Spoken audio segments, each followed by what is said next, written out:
On commentary on the other side, currently setting up our computer, is the lovely CD Mangaka, as we're broadcasting live from Akihabara Arcade with the first round of our Dragonball Monthly. Later tonight, in about 3 hours, we'll also be running Strive right here. Currently, it looks like Excruitiation and Willy Wikerson, our first round, are currently doing a button check. Yep, just a little friendly button check at the moment right now, my friends. So that's all we're kind of really looking at this moment in time. Mangaka behind the scenes, all set up, the ethereal voice, pulling things down. And I remember to unmute the microphone this time. Oh yes, please tell me it's actually working, as I am looking at chat now. Hi chat. Hello my friends, hello. So, you guys ready? Yep, they're heading back. Very wonderful, very wonderful. Welcome to our lovely monthly at our favorite arcade and bar in Denver, in Westminster, just north of Denver, Colorado.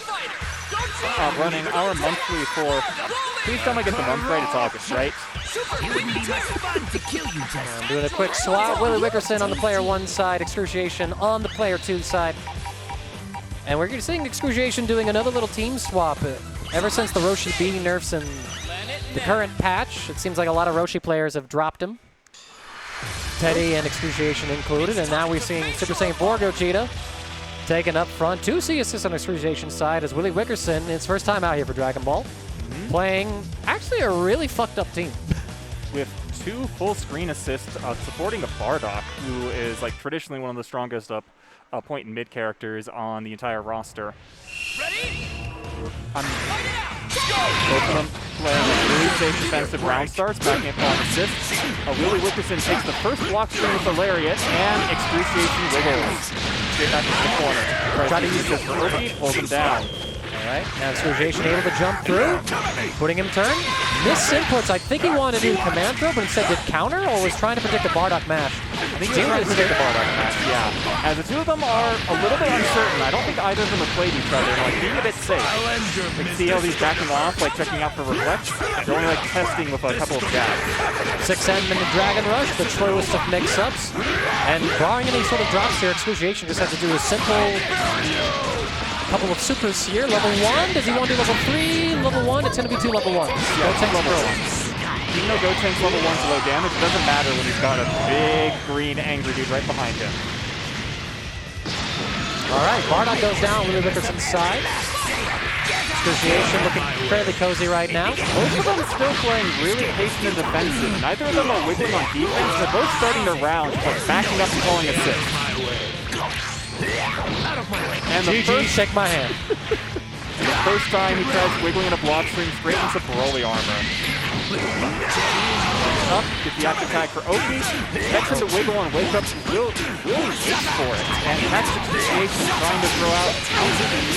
It's good to see that Willy Wikerson has like this sense of, oh, it's not my turn, I should wait. He ends the level 1 super very early though. He could have let the baby beam rock a little longer, so he lost a couple 100 points of damage. We don't know if he's still going to kill. And he bakes out the counter as Willy Wikerson evens up the character counter. 2-2. Good stuff so far. Willy's keeping this game a close one. Tag from Excruitiation's an advantage to extend. Drops the auto combo, but it's a elaborate reset. That's all it is. The unscaled starter, making the follow-up loops do way more. Taking level 3 Oki, what little level 3 Oki that Gotenks has. There's enough there. We gotta see if Excruitiation's gonna be really able to force up a gross mix-up. Gets the overhead. Willy Wikerson not watching the dome, and he's gonna lose Android 21. Now it's all up to Baby Vegeta. Or Super Baby 2 if you're nasty. Super Baby relies pretty heavily on his Ki Blast in neutral, so throwing out beams just like that, or using a higher priority Ki Blast in Broly, gives Baby a lot of troubles when he doesn't have a system follow. Ah, no tech. Loopy, not ready for it. I like the spark there from Willy. Ooh, catches the Super Dash startup. Only once. Chases a jump just a little too soon. Excruitiation did go up into it. And oh, the auto combo whiffing. Both sides dropping. Using his specials to stay airborne and takes the plus frames. Excruitiation gets the game-ending hit. Oh no, he drops the input as Willy Wikerson gets another chance to live. I think that might have been a misinput. You saw Excruitiation press the button relatively quickly afterwards. He might have been going for like a level 3, expecting Excruitiation to like try 2Hing him or something. Either way, Excruitiation does secure himself a win in game 1. Going back into the second round. Both of them start swinging. But Gogeto's up straight lariat beats Bardock's up lariat. Today I learned.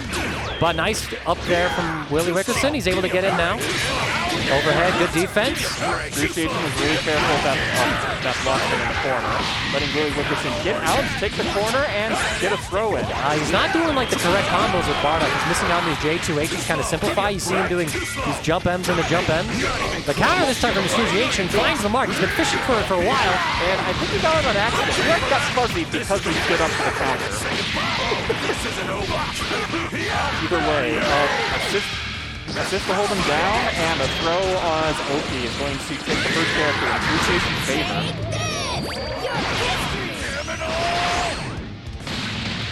All right, Excruitiation getting cozy with himself. Daybreak start, the C assist. Gets himself a Dragonball as well as a full conversion. Take him up. You're not my real dad. Doesn't try to go for Ghost. Dragon Rush. You don't need fancy Oki when all you need is jab, Dragon Rush. Golbus picks up in all fighting games. Oh, the 2H! He's able to anti-air the J2H from Willy. It looks like Willy was expecting Excruitiation to chase after him and was throwing out a preemptive heavy move. Unfortunately, it halted his momentum and made the 2H play nicely. Willy's got has got an up-road hill to climb for 3v1 comeback 21. I still think 21 is potentially the best anchor to get hit by a C assist. Oh, but the side swap, Excruitiation not able to adjust for it. Willy Wikerson does find a hit. Drops the combo to J2H. Did the old classic dash up from full screen, and Willy Wikerson just checked the dash like it's Street Fighter. 3 jumps, gets them this time. C assist to extend, gets it. Oh, he was expecting the Broly to come back for an active tag and didn't quite recharge in time. That's the issue of using C assist to increase cooldown. 3 frames of landing recovery at the end of that grab as Excruitiation takes the 2 games with his level 3. Smack him down. And bada bing, bada boom, Excruitiation is a winner of the set. But still, Willy Wikerson, not too bad for a first showing.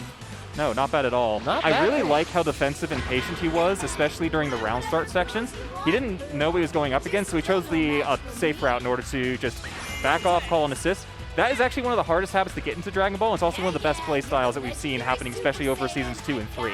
So like he's got a lot of really good potential. He had a pretty good showing for his first match on stream. I'm gonna go stand up real quick. I did lower the game volume a little bit. It seemed like it was competing with the caster audio. So friends, let me know how the audio balances and whatnot out there. I'm gonna go yell for Bongwater and Teddy to get on stream next, and we'll keep going. Next up on stream, Bongwater and Teddy. And also, chat, feel free to yell at me if you don't like my new haircut. It might have gotten ruined by a little bit of headphone hair from casting.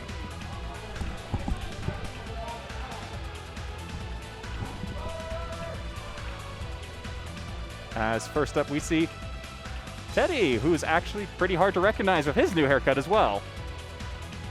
He might get a clean shave as well, right? He almost looks like a totally different person with the clean shave. So do a lot of men. As I've heard, beards are the push-up bras for men.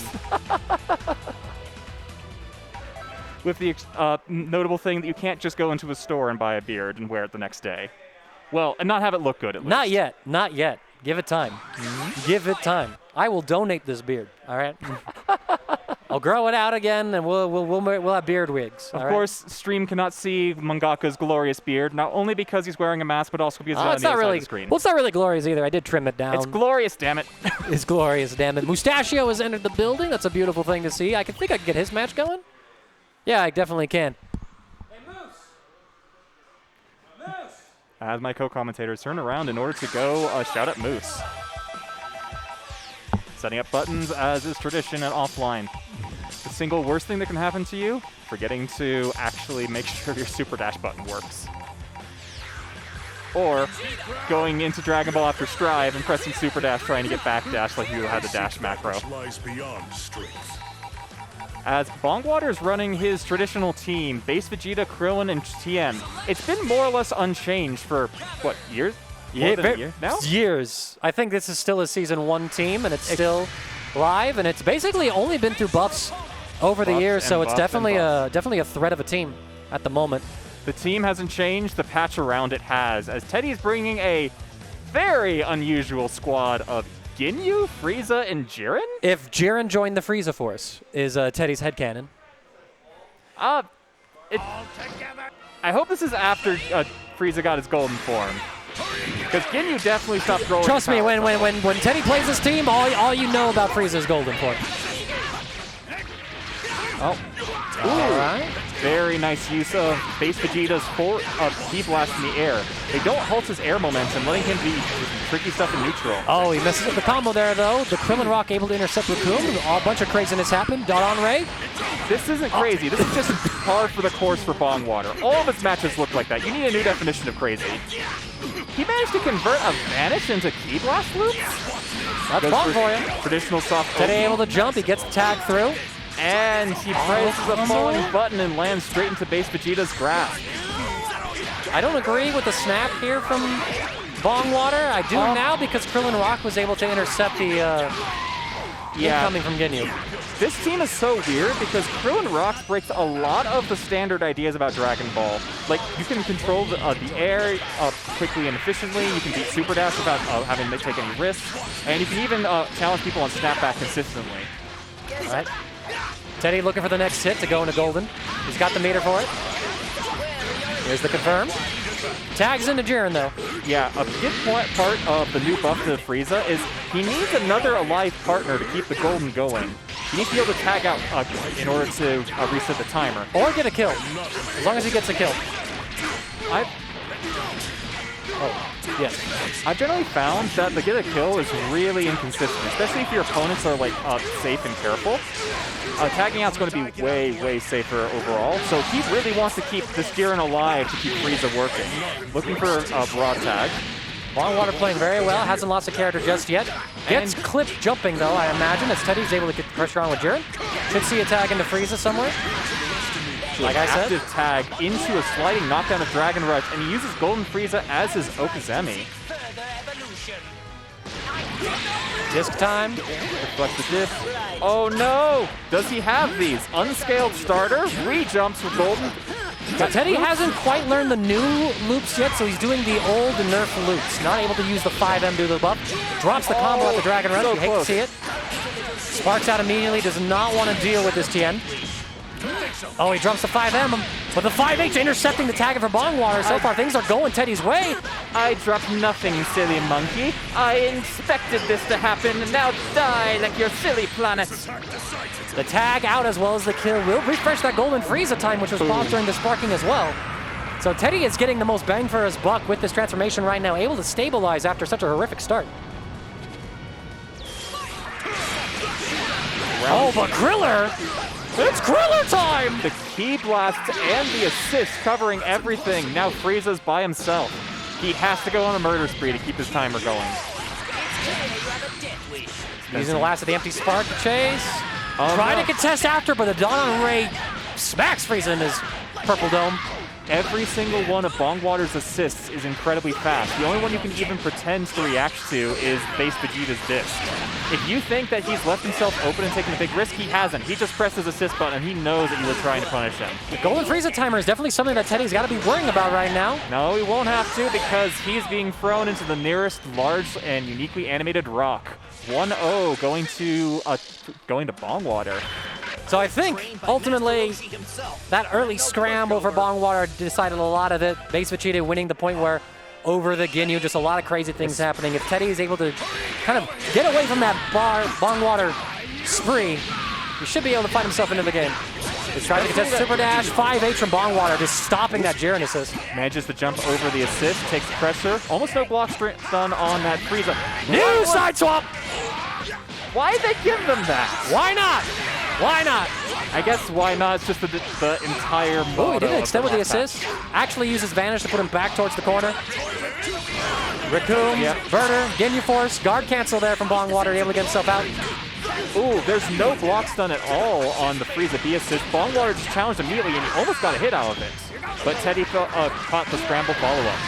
He's able to call a lot of meter on vanishes, so he's not going to be able to afford a golden Frieza anytime soon. Woo!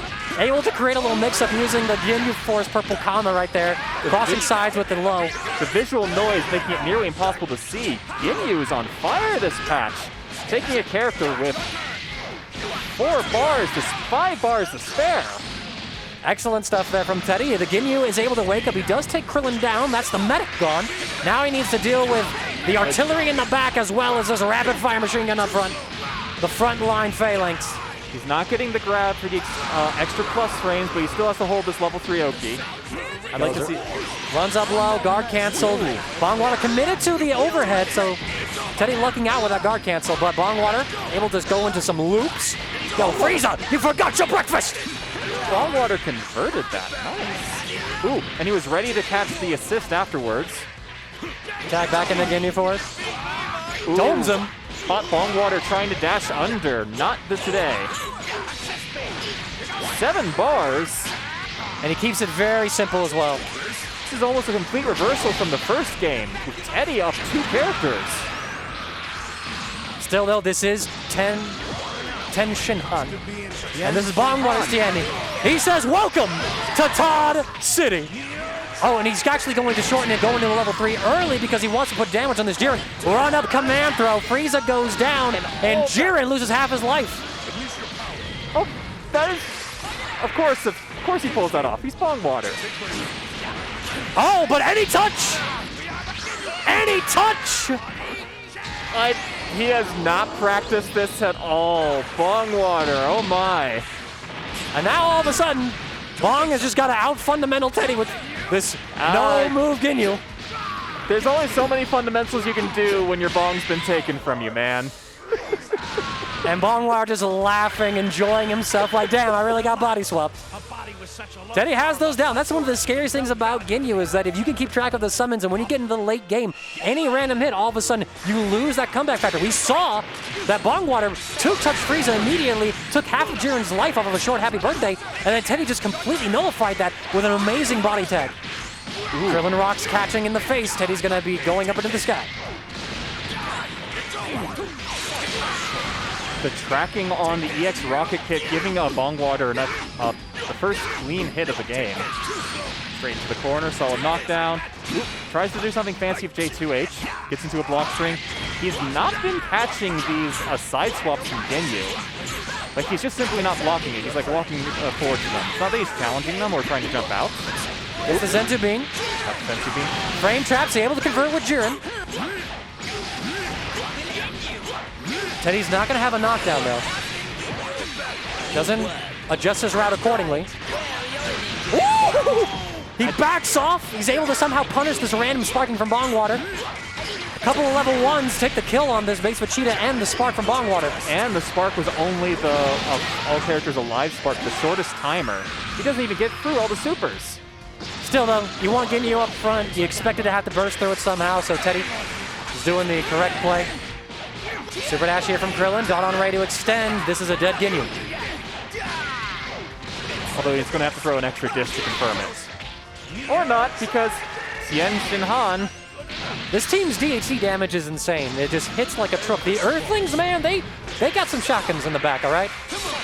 You know, their bro, Farmer, he went down, vanished out from Teddy. So you he doesn't want to get mixed. That we're going to be boycotting Dragon Ball FighterZ 2 unless Farmer for shotguns on the cast? Oh, he catches the jump out there from Bongwater, the 2M low profiling. Drops his combo though, Bongwater. He's able to get the volleyball fist through. Tags into Krillin level 3. Get Tien regenerating in the back, taking some Oki, although he has to run full screen for it. No, he's just going to go heal Tien. He's just going to throw more beans. He wanted to really make sure that Tien was eating all of his lunch. I don't think this is heal. No, it is. You can barely see that he's getting something like that. Oh, yeah, he is. He's getting, like, real life back now. Yeah, that is a change that they made. I did not know if it was on that or not. He's actually just playing Mercy, like, floating up in the air and healing people from above. And this is doubly important, actually, for Tien, because Tien needs to use his health in order to use Super, so Bongwater is getting this Tien back into a stronger spot. Pressure from Frieza. Ooh. Bongwater is a little bit too predictable with the Krillin J2S there. given it's just all Krillin's in. Hey, if it didn't work the first time, do it again. There's no way he's going to do that move twice. Nope. He's able to go down, brings Tien back in. Spark there from Teddy. Empty vanish, still blocking. He's looking for the next hit. He's able to beat Bongwater super dash. Bongwater relied on the rock assist that he just called in order to catch the super dash, but he called it too late. Teddy chasing the up tag. Empty low. Empty low. Jiren A assist, a lot of lockdown frames, able to get a true mix. Can't jump, can't wiggle, can't do nothing. And he uses it to confirm off of the slashes in neutral. Takes plus frames, Nice tech. Runs into, you will not survive this time. And Teddy just playing this out, just kind of lame ducking in. Ooh. That angle on that JL after the super dash, that was dirty. As Teddy takes it 2-1. 2-1, but even so, very good games from both sides, and Teddy able to get himself a win after a few rough weeks on the winner's side, so he'll advance on to winner's quarterfinal. His opponent will be JustinatLaw. We will get that one up on the stream eventually. Eventually. No, because Teddy just played. You and Veech should play off. I think Poet and Piccolo could play off as well. Let's get those. Well, then again, I don't have anything going. Yeah, I'd say Do Poet and Thrash. Do Poet and Piccolo on stream. Yeah. Let's make that happen. Okay. Then get him up when he's ready. Yeah, then get him up here when he's there. You play Veech. Then we'll get these three on the stream next. As we're currently organizing our next set of matches up. As one of our players hasn't shown up yet, we're probably going No, he's here now. He's here now, okay. He's playing his match. So okay, he's playing his match off stream, okay. And then you're probably going to play the winner of that match on stream? Yes. That is the idea, anyway. You know, so we'll skip one of our winners' quarterfinals for the stream just to make sure that things are moving along. As we do have a couple of other games happening tonight, including Guilty Gear's Xrd and Strive happening later, right here on Akihabara's stream. Ding. This is Silver Tabby right here, my friends. You know him. He's the book himself of Dragon Ball Fighters. Although the book has been modified very heavily and has not had a chance to rememorize it after that insane patch that happened, what, 4 weeks ago? Many weeks ago. It does not feel like, actually no, 3 weeks. Because it was less than 1 week before our first bi-weekly, and then it's 2 weeks after that for right now on our monthly. It does not feel like that, though. This game has changed so dramatically. And it's sick. Play Dragon Ball. It is wonderful right now. It feels like the best parts of Marvel Infinite with the active tag system, being able to like freestyle basically anything, anywhere, especially in earlier seasons, like seasons 1 and 2 specifically. Dragon Rush and 2H combos were very, very short and weak across most of the cast without a couple of very specific assists to extend with. Now, anyone can extend anything, anywhere. It's wonderful. You don't have to worry about what characters you're playing together because everyone's got great assists now. Like, this is like the best Dragon Ball that's ever been. This might actually be the best fighting game it's ever been. If it wasn't for the netcode, that is. Just one of those unfortunate things about it, but once you get offline, netcode, it don't matter. It don't matter right now. I know it's cool to hate on Strive. It's still a good game. It also had its own patch, which seems to have taken away a lot of the frustrating elements for some characters, but keep a lot of their gameplay intact. So very modest patch so far. Specifically, the patch did nothing but buff the 6P normal. Like, every single belligerent move I saw that I was having trouble with before the patch, it was just like, now loses the 6P. Pretty much. And here we go, Piccolo joining the stage now with MDPpoet, who I think is going to have something special in store for us. Poet has been a man who's played a lot of different teams, and we expected him to win the Force Tournament on this patch, which he did, since it incorporated a Goku Black Zamasu team, both those characters receiving a plethora of buffs. But he's been preparing something different this week. Ooh. Something that I haven't seen now. I'm curious to take a look. And he's and the return of the squad. I'm trying to figure out like if my perspective slipped properly. Poet Spring Point Janemba? Fierce Anchor? This is the team order that Poet believes the most in. Janemba has also received a couple of different buffs. He's got some faster command grabs for example. He's also got an extra teleport, so he can double teleport around with all the iframes. Nice. Blue Vegeta's got a few tweaks here and there as well, and Beerus has a couple of changes to some of the startups on his orbs. Nothing else too crazy major, but overall, a lot of solid changes for him. I'm mostly curious about why putting Blue Vegeta on the mid slot instead of Janemba. Is it because of Blue Vegeta's extra reliance on meter?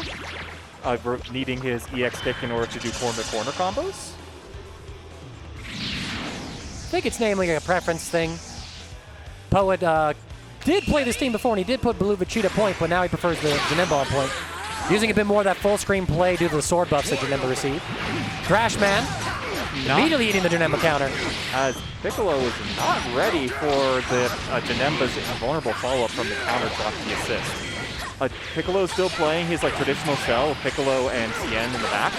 Ooh, catches the recovery frames of the teleport. Nice extension. Doesn't gonna have a slide knockdown, used it earlier. And both sides kind of looking for the next opportunity here. And again, that counter. Blowing up this Piccolo A assist pretty consistently. Poet making Thrashman regret the choice of assist, probably. Oh, the extension there? But too many hits. He's never going to regret the choice of putting Piccolo on the team. As Poet caught wiggling, dash up jab. As Thrashman actually takes the first character? Okay. Does get the tight link off of the medium. You can only get that super in the corner. Mid-screen doesn't work. You'd have to do a J2H. But still, GT almost down, but oh man, aggression. Just round start, Tiger Need, EX with Sengon. Good tech there from Poet. Excellent. And now you can't contest that. You gotta remember who the king of that situation is. It's GT Goku. You have to remember, this character was incredibly powerful in Season 2, and he's still got that power sitting around hiding in the outskirts. Nice jump out there from Piccolo, not falling for the Beerus pressure. Poet eats the low pogo, but Thrashman drops the combo. Easing up the character count with a Beerus knockdown. Able to take GT Goku out. Poet is two remaining characters, a little worse for air. Full bars of celery for Thrashman. That is just one of the most Dragon Ball openings ever. People throwing Ki blasts back and forth, both of them exploding and then vanishing behind someone, both of them running away. This is Dragon Ball. Nice contention from Piccolo. You saw Poet trying to sneakily take his turn with the Dragon Rush to punish the ever so high altitude vanish that Thrashman had, but instead Thrashman was able to squeeze out a Dragon Super Dash. But Poet ends the combo very quickly. Goes into a few supers. Super Dash to chase any tech. And Guard Cancel Vanish. Good use of the reversal on Piccolo, and then plays safe, but Poet's able to pick it up afterwards. Should be able to get the kill here. Goes in the Gala Gun and Beerus Orb. But we saw Bongwater's potential in the previous match for Tien blowing up the remaining characters with Limit Break. And there's no Ginyu Force to stop the shenanigans this time. No, there's not. And Tien's new Butterbeam, not so new in Season 3, as he just goes for a Super Dash and gets caught with an anti-air. Gotta play a little more slower. Poet the air-to-air jumping up to meet Piccolo's Thrash. Thrashman spent a lot of time trying to dodge that Beerus Orb on the ground, and finally when he gets away, Poet's ready to air him. Good defense so far. Auto combo cross-up. Poet not expecting it to hit, possibly. Reflect, but a little too quick. Excellent patience there from the Thrashman himself, who's about to welcome Beerus down into a Neo Tri-Beam. 3, 4, not enough. Nah, I don't think that was the play, Chief. 6M. Doesn't use the air dash cancel. He used the sparking to jump cancel a normal into the incredibly fast Tiger Knee. You're not reacting to that ever. Tien's got some disgusting mix. Especially in sparking. He catches the recovery frames on the Ki blast. Able to take him down. Let's bring him up with the volleyball fist. Full combo here, barring anything crazy. He doesn't get the sliding knockdown. No super. He didn't go for a super anyway, and Thrashman. Poet catches it by mashing on the soft tech. What a choke out there from Pickle. He just had to go into a Tri-Beam or something to get the win right there, but instead doesn't do anything. Poet slips out and takes game one. He was expecting to get sliding knockdown there, but I think they made EX Volleyball Fist now actually use it to start. I saw it always has used it. That's not a thing that's new to this patch or anything. It's always behaved like that. And this is a character that Pickle has played forever. using the fast swap on Janemba to make sure that he stays in the happy birthday, but Piccolo is recovering all that blue life from the round start 2H in the back. Didn't use the super dash early enough. He could have converted that for free if he super dashed that Kame immediately. But able to swing out, stopping the pressure. But like, Thrashman's doing a good job of getting Piccolo's life back. Nice 2H there from Poet, just reading back in that recliner. Doesn't quite have enough assist recharge time in order to take the little row of blue life we're still missing. Just a little consolation prize, starts throwing out Ki Blast. But oh, Poet, he doesn't have any meter, he tries to contest. Excellent awareness from Thrashman saying, wait, you can't escape this. You can't escape this. Drop there from Poet though. Both sides kind of settling it out. And I gotta say, Pickle performed very well. Neutral is kind of interesting. He basically has to wait for your opponent to do something and throw out the counter in order to attack his turn. Janemba's got a hard time actually approaching people in neutral, but an excellent way of keeping them out. Piccolo's kind of similar like that. He doesn't have too many ways to like charge across the screen and say, it's my turn. So both of them were like playing slow and defensive that neutral exchange. Cross up overhead. And oh no, you can't. You gotta wait for Poet to wake up, make him block a few buttons, and then try your mix. You try to mix him on wake up. He's going to go all kinds of ways. Dragon Ball Fighters, you got a lot of wake up options. Delay wake up tech, back tech, in place tech. You can't do your mix up before the guy even wakes up. You're mixing me? Ha! That assist conversion from downtown. Poet takes a second character. He's going to cut out the cinematic part of Janemba's super, gets all the damage regardless. It usually gets all the damage. On the new, on Super Saiyan 4, the Red Gogeta, it actually loses like 20 damage total if you do the instant change. That Poet's comfortable. He's just waiting for Piccolo to try and contest and thrash around. Look, I'm going to win if you just wait there for 200 seconds. I'm okay just backing off, like not taking risks. Oh, he thought he was going to get a conversion. And he Safety takes a HC. risk. Nice. Ooh. Nice, air to air. This should be a kill for Thrashman. Excellent air to air from the... it's only like -5 on block, that overhead kick. Oh, he doesn't get the kill again because he greeted for level 2. Excellent jump. Poet trying to teleport out. The second one is able to create enough confusion for him to get a pickup off the Beerus assist. Beerus assist is actually incredibly good, and people don't respect it for how fast... The reversal armored volleyball fist from downtown! Yo, man, we buffed that this patch. We buffed that. Oh, he tries. Can't vanish out of the special. Yeah, you specifically have to crouch under it. It's like an anti-air grab. Sparks in order to keep the DP safe. Oh no, last time Piccolo blocked high after the sparking air dash mix. This time he blocked low, and he's going to lose the character and the set over it. 2-0 to MDPoet. Still, though, Thrashman should have had that game 1 victory, so that slight aside, an excellent performance overall from it as we got an update on the bracket. These two, Veech and Excruitiation, should be playing. I can get Thrashman and Pickle to play off stream. Of course, they fight losers round 1 after. That's exactly what happened last time.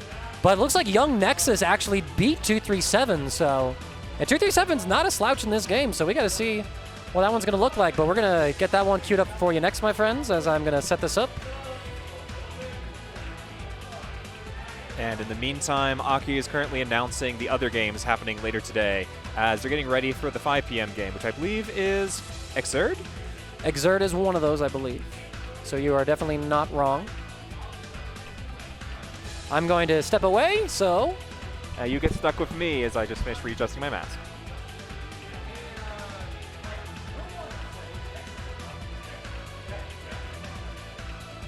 As Mangaka is stepping away in order to play Nexus on stream. I really hope he set up his own name and pronouns on the stream overlay.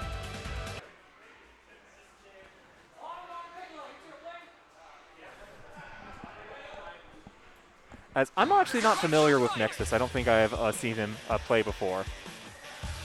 So I'm curious to see what he's like. As Mangaka is one of Colorado's strongest players, and he's consistently been that way since the day the game dropped, actually.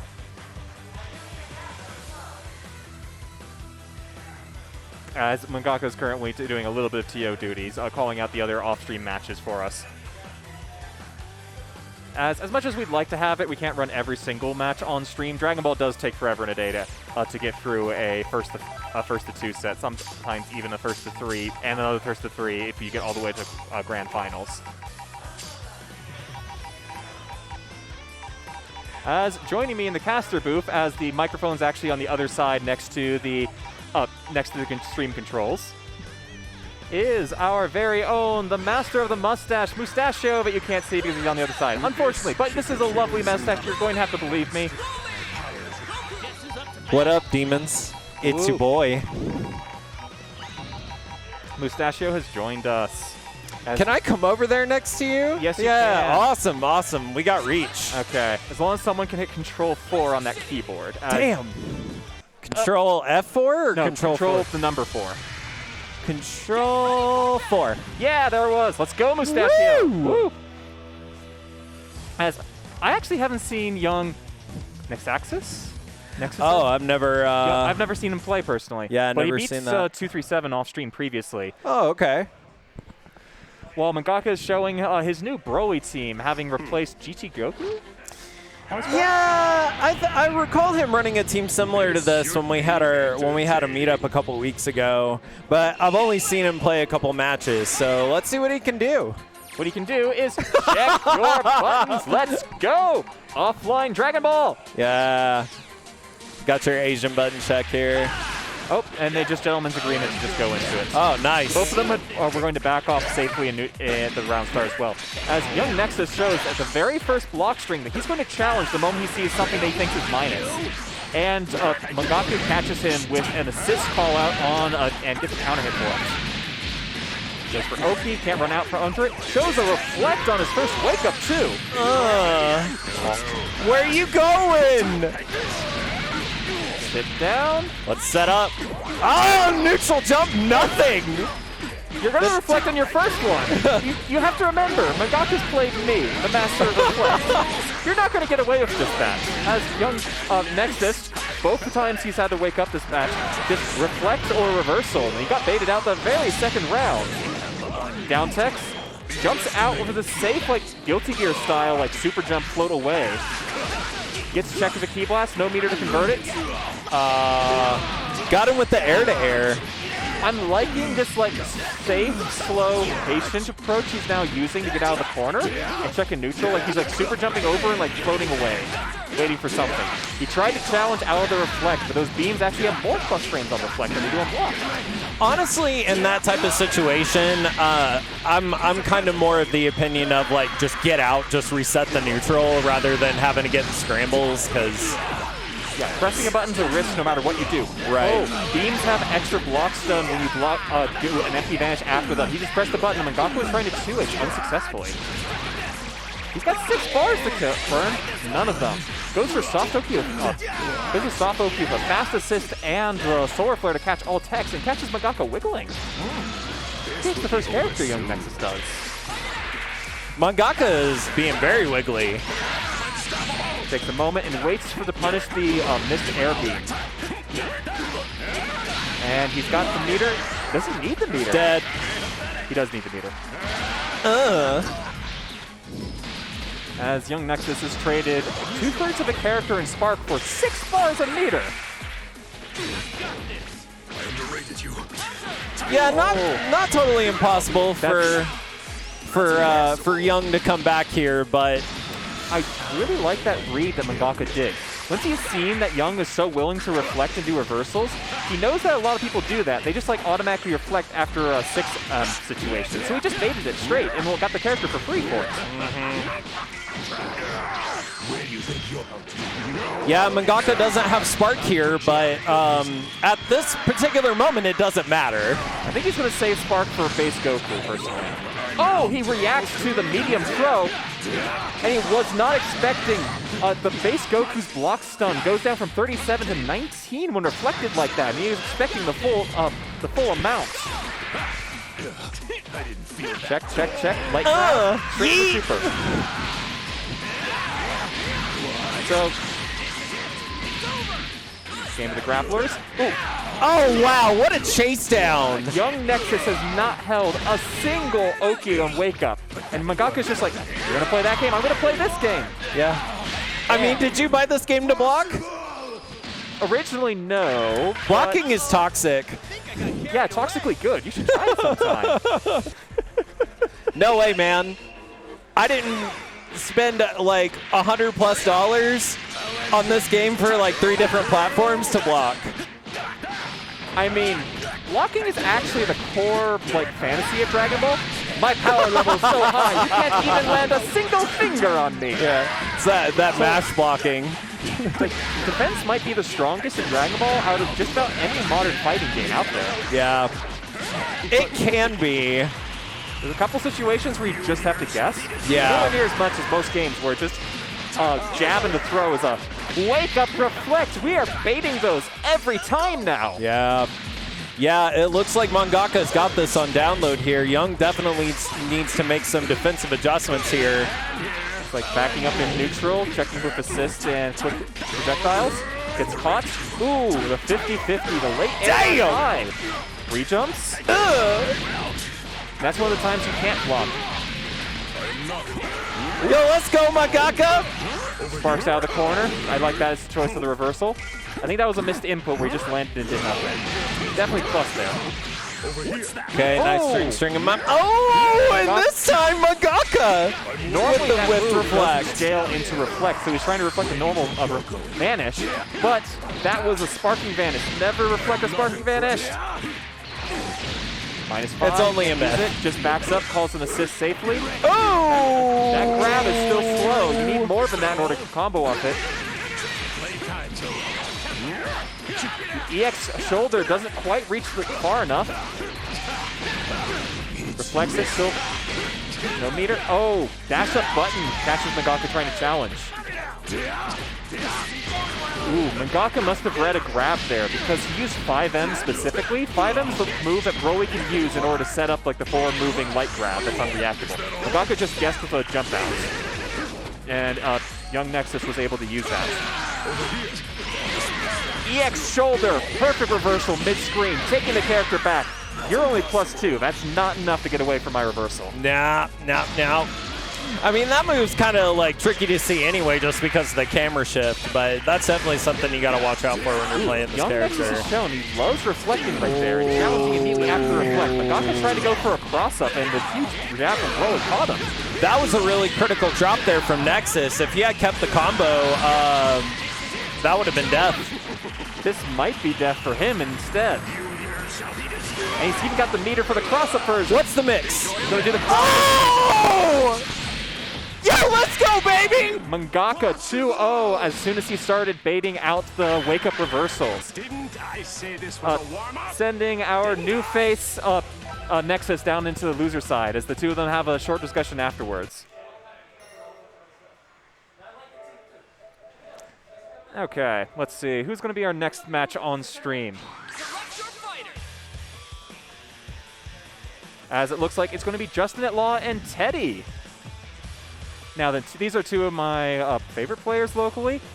Teddy, because he's got this really interesting style of, I believe play-by-feel is the best way to describe it. Like Play-by-feel. He just knows what's Yeah. going to happen. He just like feels it in his gut before He plays with his heart, man. Yeah, exactly. Plays with his heart. Well, JustinatLaw has been playing fighting games for nearly 2 decades. Yeah. He's like he moved out here sometime last year during the pandemic, but he's brought with him a massive amount of experience from the West Coast. So like he has like a lot more of a thoughtful approach, like using a lot of experience from previous games to like how he actually approaches like team building and team building, neutral, and his pressure strings. Yeah, it is really interesting to see the different kinds of experiences that people bring to this game from past games, because I've mainly used Ultimate Marvel as kind of my building blocks for how I approach this game. In Seasons 1 and 2, most of the American players also were using Marvel 3 as their building block. It gave them incredibly good neutral, especially in Season 1, where honestly, the reward for getting someone to block anything was insane. Like Super Saiyan Vegeta's A assist being like 60-ish frames of block stun. You couldn't reflect out of it. Jesus Christ! Yeah, this is before they let you reflect to keep last on block. So all of that experience in just like, you win neutral once in Marvel 3, you like sweep the entire team. Especially exactly. if Snapback not getting patched out until Season 3 helped a lot early on. Are we doing what? Teddy starts out with a very effective I don't think anybody. Dragon Rush in order to go through the The Ginyu Force calls, extends with another Ginyu Force member, the Extreme Flow Explosion. And another one steals the corner, doesn't get the combo off of it. JustinatLaw is able to tag out with his defensive mechanic. He's like playing safe and neutral, trying to stay away with flight mode. And he's caught trying to contest a cross-up as Teddy's relentless offense with Ginyu throwing JustinatLaw for a loop. Level 3 Oki in the corner.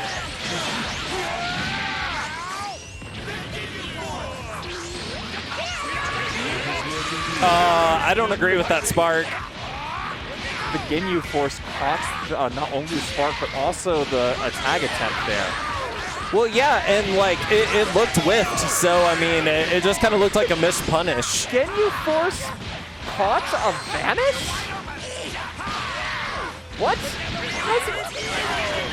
Wake Up Reflect baited by the Ginyu Force. Ginyu's not doing anything. It's all his team. I know. Bring all the homies. It was a little bit borderline if a level 1 would kill, and he wants to keep his point character in. Yeah, I agree. I totally agree. Excellent Great tech.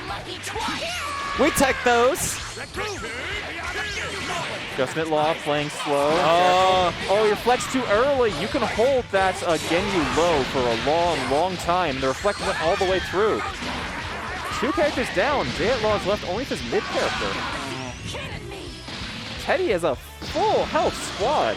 Zamasu now is a decent on anchor. Yeah, we're getting close to a hood perfect here. Teddy just running away with this. So, previous seasons, Zamasu was like the worst anchor in the game. Now, they changed the way Blades of Judgment Okazami works. Now he can just run a full game plan if he ever gets a solid hit. Oh yeah, man. Zamasu is absolutely ridiculous this season. Goes for it.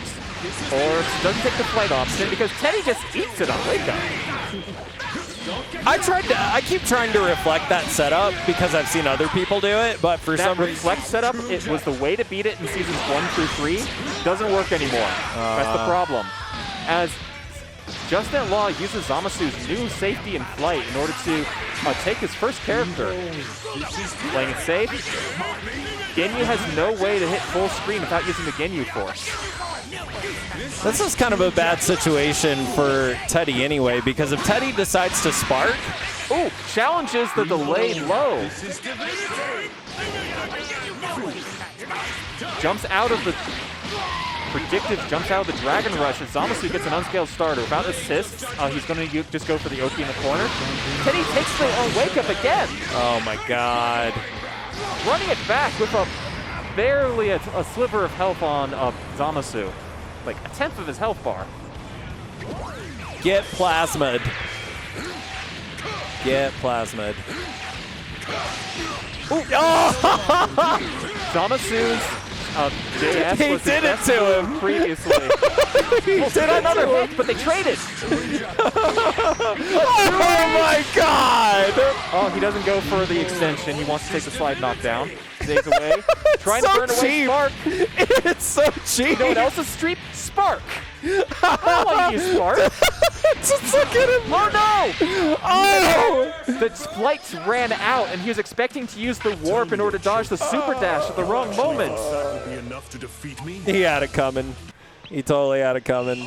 Just a little bit of bad timing on when the flight ran out. And Teddy, actually, I think that was exactly perfectly done by Teddy. He knew the moment that flight was going to run out with almost no practice. He just felt it. Yeah. All right. Going back, just throwing crazy projectiles over the place. Like, we're only getting light taps hitting randomly. No one's able to convert everything. Jumping over everything. Oh, finally gets a hit. Oh, nice. Yeah, Kefla, in my opinion, is definitely out-neutraled here in this matchup. No way. Kefla's neutral is so much stronger than Ginyu. Ginyu neutral sucks. Well, with Ginyu, Ginyu combined with assist, though, like... Ginyu needs to be combined with assists. He has got, like, the worst neutral in the game without them. But yet, as we have... That's no counter hit, Serby. That's worse than a counter hit. Is he close enough to the corner to do the standard level 3 setup? He goes for it. Although that's no longer real anymore, they changed it so that the 5 is no longer reflective. It's real if you get hit by it. Yeah. As Peachy is cheering in the chat for Teddy at the exact moment that Teddy loses the character. Hi there, Serby. Nice to see you again. Yeah, I want to open up my chat. I want to see, like, let's see who's out here. The thing is that Teddy does exactly enough blocking to convince you that he's going to block, and then he does reversals like nothing else. JustinatLaw got like 2 random hits there, but not both of them was like a 6 to M and a JL. He wasn't ready to convert either of them. Ready to convert that! Well, Teddy now is about to be playing a triple reversal team, as Jiren's got nothing but reversals. Even his supers are actually invulnerable after like a super flash. He's using level 1s. Oh God! And he's got to put up with all the mix too. Not good. And Spark. Ooh. Spark. JustinatLaw used a frame kill in order to get. There's like a very small window where you can actually regenerate assist and still get a meaty safe jump. JustinatLaw did that. You can see his assist recharge, even though he missed the actual safe jump itself. So, if Kefla survives this, which is not a given,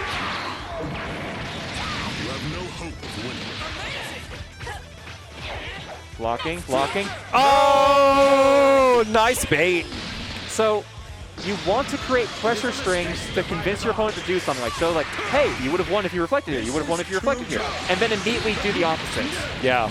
And Teddy did that conditioning perfectly. Well, and staggers are super important, right? Because it mentally wears down your opponent, and not to mention, if you just go into a block string and you don't have assist, in most cases, they're just waiting for the string to finish so they can punish you. So, yeah, good awareness there from Teddy. Speaking of like being worn down, JustinatLaw just took a instant air dash overhead. Those aren't the fastest things in the game, but they will hit you sometimes if you're not ready for them. Level 3 from JustinatLaw, putting Teddy down. This could be the hit for the game, but Teddy's still got Spark to get out of it. Where we're going to see a Spark bait. JustinatLaw tries the Spark bait, doesn't bite. Doesn't like being stuck at zone 1 neutral. Oh, the super dash gets caught. Catches the startup with the lariat. No! Go through the. Still won't kill. It's not going to kill for the sparking. Nah. A Vanish extension might have killed there. Would have built the extra last bar for the yeah, maybe. Ooh, Vanish. I mean, it looked really close. Not able to convert anything. Reflects once, gets out. Safety. Spark the super dash, backs off. JustinatLaw's got no meter. Taking Teddy. Oh, Teddy gets a hit. Okay, not death, but this should create a one-touch situation. Yes. Yeah. I see you. We got anchor comebacks coming here. Teddy takes it with a dash up low. A simple Oki expecting a throw. You done been booped. Oh, looks like I'm up. Goodbye, Mustachio. Bye, Tabby. I'm glad you're here. Don't hide from me. Show me power befitting an emperor. No, Frieza actually hasn't been doing much the 2 times we've seen Teddy on stream today, has he, Peachy?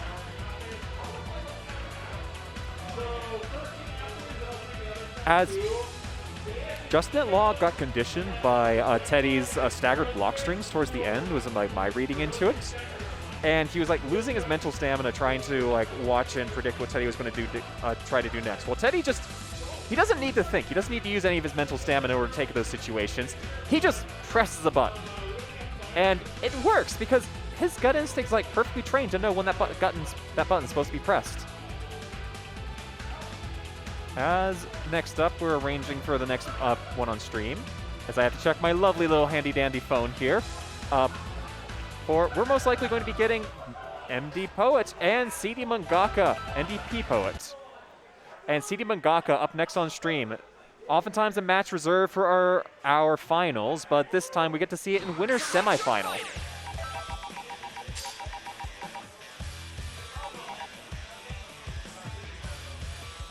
Yeah, exactly. The problem is that the way that humans tend to learn things, they need like a repetition to confirm it's an actual pattern, but that the thing is that the attacker during those stagger strings is like also keeping track of that repetition to see, and now he thinks there's a pattern. Let's change the pattern on him and see if he's wiggling.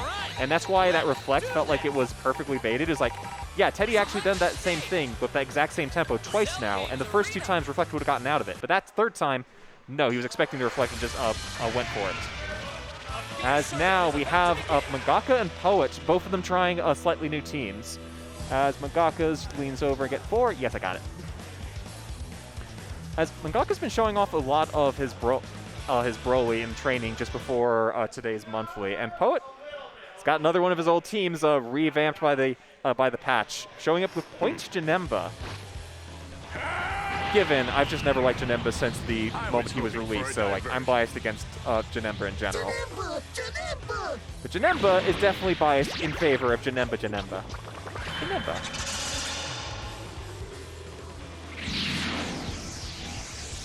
Menacing. It'd be a little bit more menacing if Beerus wasn't lounging. Fight. Both of them taking slow defensive. Ooh! Poet did not believe that was real, reflecting it. 11 fewer frames of block stun. Went for it. Happy birthday. Drops the combo. Got the assist. Ooh! And with a very aggressive, predictive air-to-air, catches Mangaka trying to challenge and get out of the corner. Does something fake looking on Oki. Mangaka tries to wiggle out, and the incredibly fast Beerus assist catches him. Worst character, the Poet.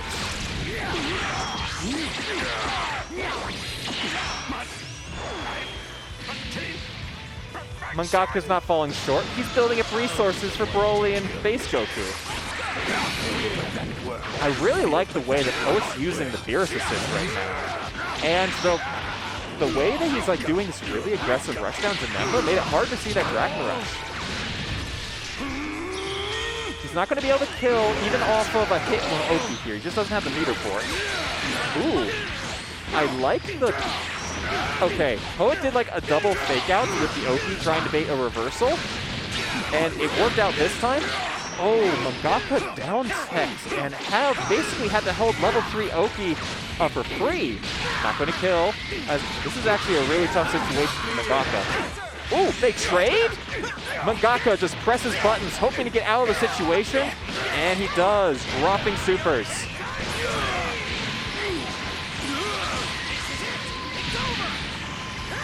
He's not going to fall short of anything unless he wants to, as he hands over a lovely wrapped gift to Poet.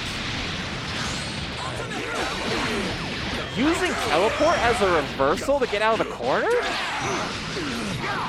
Poet just do not try anything fake against this man. Wow!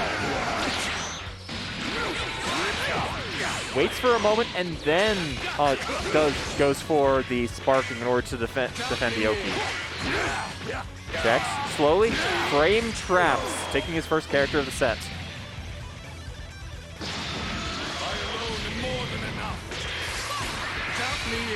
Slowly backing up. Ooh. Poet didn't quite back up far enough, didn't respect the size of the assist, as Mangaka gets a conversion off of the base Goku assist call. Throws down Oki, but his sparking's out, and he's starting to run low on meter. He just checks in with a super dash, with a key blast into a super dash. And once again, the giant palms of the law sends a Poet down to neutral. Mangaka takes the character lead back. As Poet's got Beerus set up on anchor, as he's ready to make this comeback. He's been practicing it for 2 weeks now. Can handle it on your own.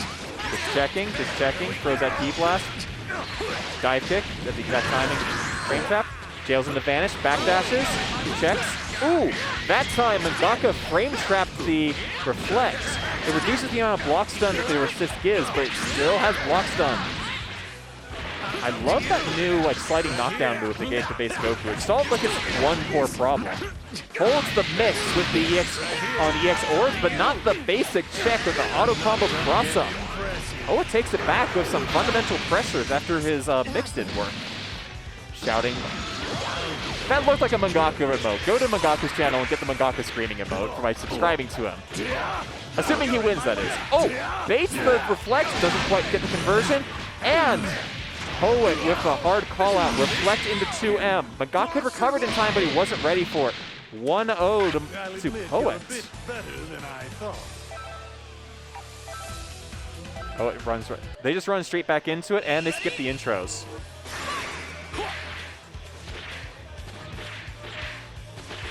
Playing slow, careful, safe, neutral, and Poet's using the incredibly fast assist in order to check below him. Mangaka dodges it this time and gets the first touch with Cell. Sends him into the corner with a sliding knockdown. Poet, counter hit on Wake Up. He tried wiggling. Normally, Poet's known for doing a lot of just barely delay tech into a certain setup. This time, he actually woke up instantly to try and catch people trying to call him out. He woke up instantly twice, but Mangaka was able to regenerate assists there as well. Mangaka called out that Poet was going to challenge there and takes the first character with a green life bar.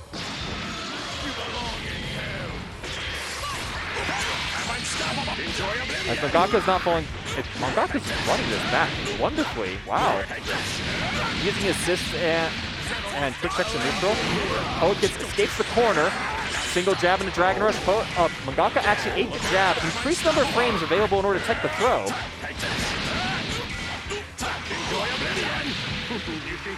Mangaka turned around the entire set.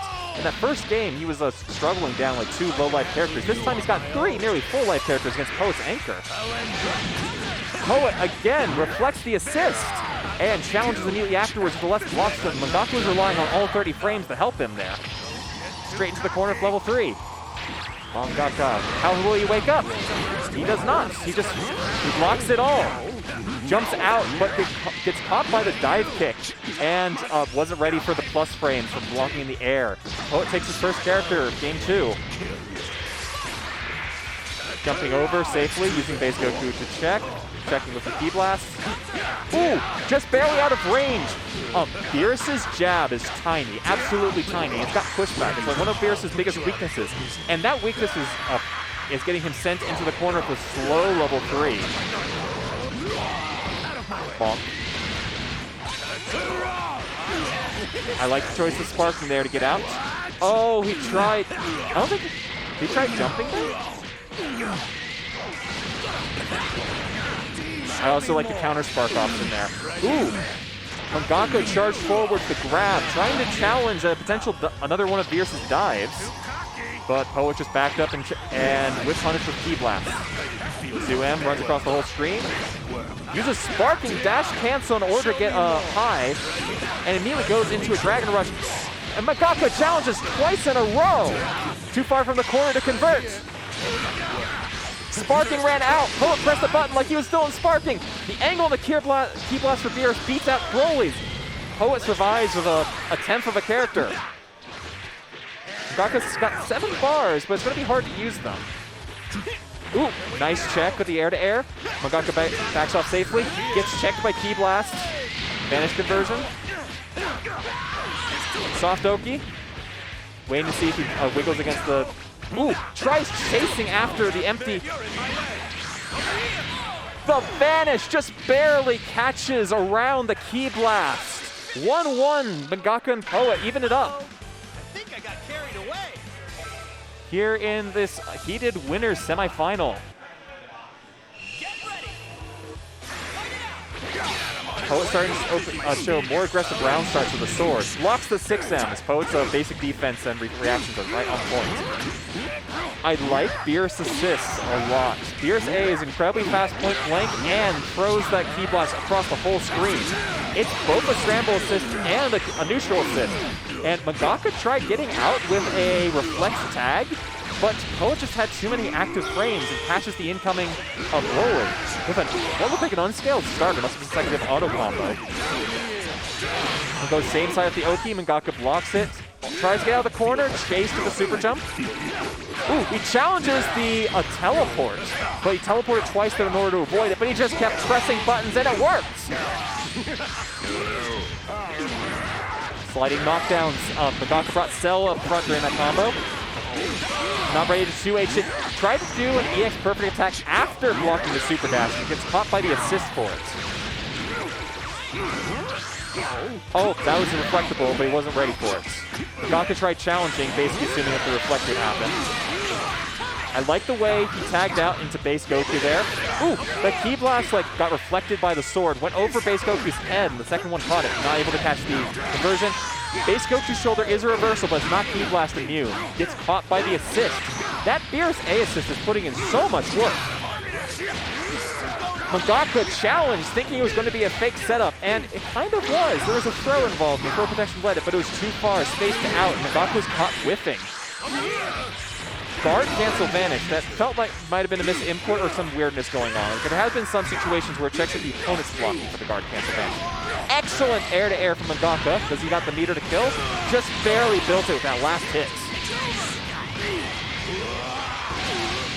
As Poet's got 2 full health characters, but Mangaka, all 3 of his have seen work and managed to tag out to heal. I like the round start, like, air check. Mangaka's still doing, like, really safe defensive round starts, but Poet's now just challenging him with, like, that jump forward one. And Mangaka was not ready to tech that throw. Poet evens up the character count with full health bars behind him and more meter and still has sparking available. Mangaka still has a bit of an uphill battle, especially because Cell's neutral is relatively weak without assist to back him up. He calls out the pressure reset on the EX orbs and super dashes through a Dragon Rush. Reflects out, catches the tag of a random 2M, not ready to convert because of how random that was. And then Poet gets another air-to-air conversion, slamming it down. Delay tech, soft Oki, blocks it, blocking, has the assist ready, reflects both of them, 2L whiff. Oh, the anti-air grab catches Mangaka standing. This is a bad situation for Mangaka, as Poet's got a very convincing lead with that wonderful pressure series, able to convert off of all of those reflects. And another aggressive opener from Poet with the EX grab. Ooh. As Mangaka tries challenging not only after a vanish, but also after a blocked air-to-air, as Poet takes the match 2-1 with some convincing neutral play and excellent pressure. Let's see.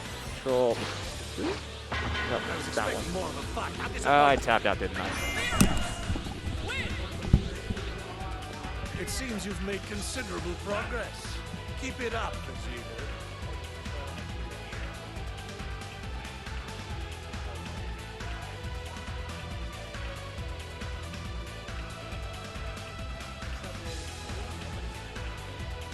Next up, we've got Veech and Teddy on stream. Yep.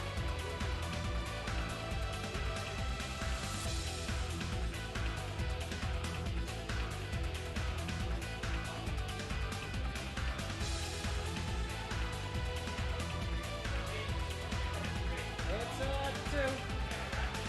Winner semis.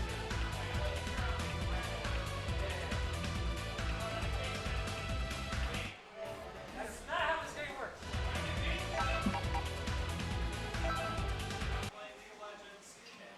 Thank God.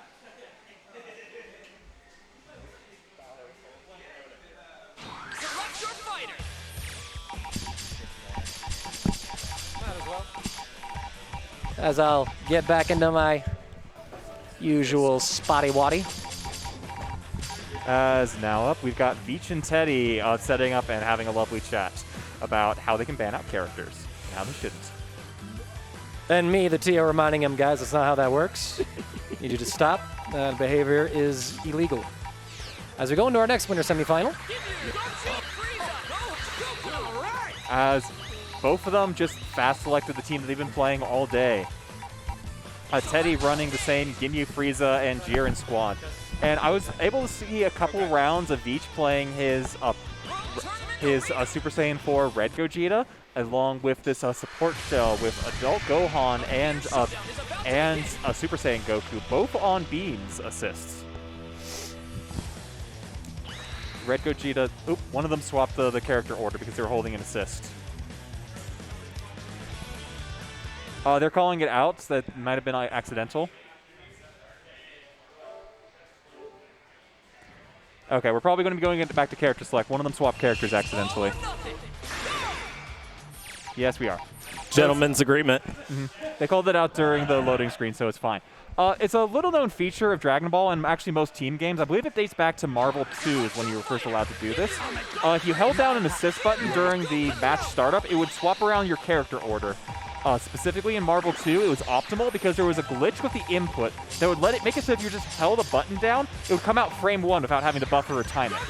So it was actually optimal in Marvel 2 to swap out your point character for your mid character. That way you would get a guarantee frame 1 input. This is especially important on like Magneto, who had a frame 1 low. You know, because you could just be in hit stun on frame 1 of the game because you could walk around and be in the other person's face. Yeah, exactly. Speaking of Marvel 2, have you seen how big it's trending lately? Do you think it's going to happen?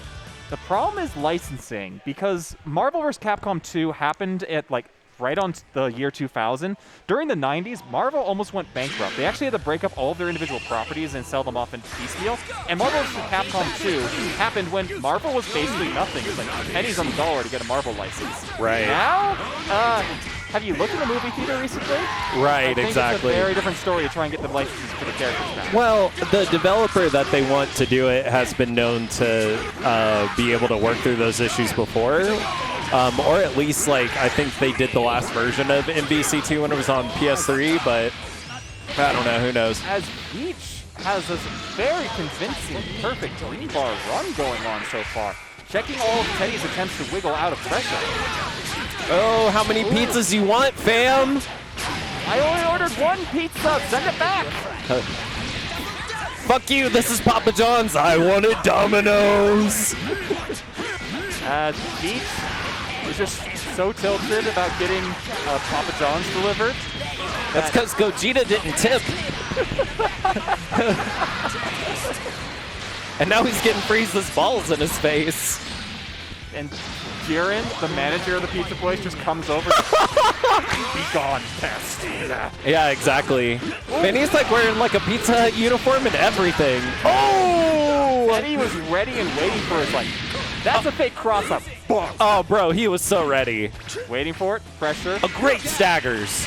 Nice reflect to get out of pressure. Far away for the I want to see it.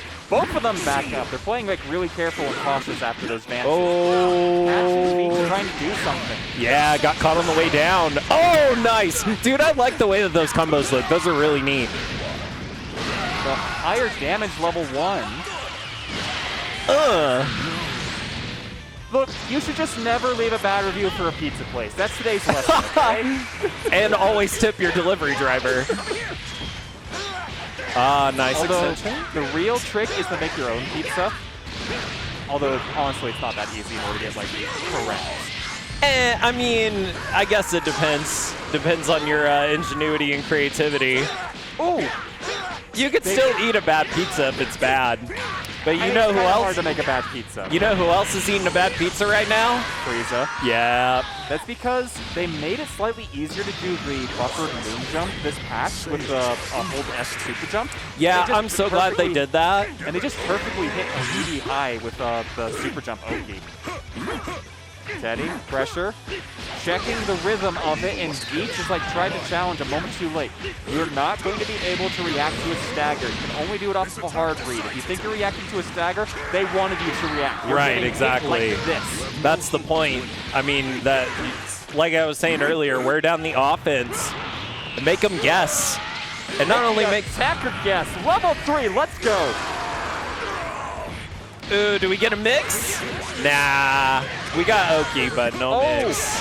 Jiren's 5S shot straight through the fadeaway key blast Veech was checking with. 2M, bonk, level 3. I don't think... You done been booped. I don't think Jiren gets anything off of this mid-screen. Nah, I don't think so. Just a... Oh, he was a sparking. I think you get a safe jump. Excellent defense against the sparking from Veech as his own sparking runs out. He's got an uphill battle of only a tiny little sliver of life against a full health. Nice TR. Great tech. That was so well spaced out. Any Bravo. reversal or jab would have missed there. Good spacing from Teddy. Bravo. Jiren runs the show right now. Yeah, that was a great first showing. That was a really... That's why he's the manager. I want The late action frames on the beam catch him, but not ready to convert. Yo, SS4 Gogeta with that carrot haircut. Just got gel in it. Teddy relied on the slow-rolling Ginyu Force in order to get him out of the combo, like it's a killer instinct. Yeah. But because Teddy had just gotten hit like the instant before the Ginyu Force traded, Veech recovered first and won that scramble. But Teddy challenges the OP and is able to get out of the corner for a nice combo. I didn't order any pizza. Seriously, Veech, you and pizza need to have a discussion. Yeah, have you ever like had pizza delivered to your house and then because you didn't order it, you just kicked your delivery driver in the face? That happens to me all the time. I thought I was the only one. Oh, nice. You got a level off of that. Oh! Perfect read that Teddy was going to wiggle right there. Get your shit 2H'd. Nah, we're not dead. Never mind. Just kidding. We are. I'm not a liar. Dude, those beams cover up like the entire health bar sometimes. I think that's kind of the point. They want the beams in order to like make it right. Like add an extra layer of suspense to it. Your turn in order to test the pizza delivery guy. We didn't order pizza. Okay, the joke is starting to run through. I apologize. You know what?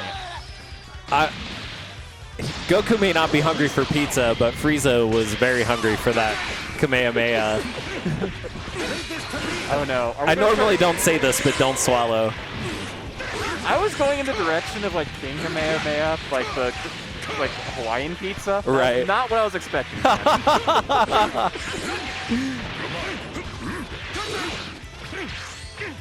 Daggers. Nice. He's like, I don't think there's a good way to challenge Jiren's stagger pressure, really. Like, I mean, your goal is to get out as soon as possible, because that's when Jiren really starts thriving, is when you're in the corner now, like, thanks to the patch. I like the reflect there. Ooh. Oh, damn. Teddy just comes swinging, catching an incoming raw tag, and the man as comes landing. I made this damn pizzeria with these own two hands. Wasting my time.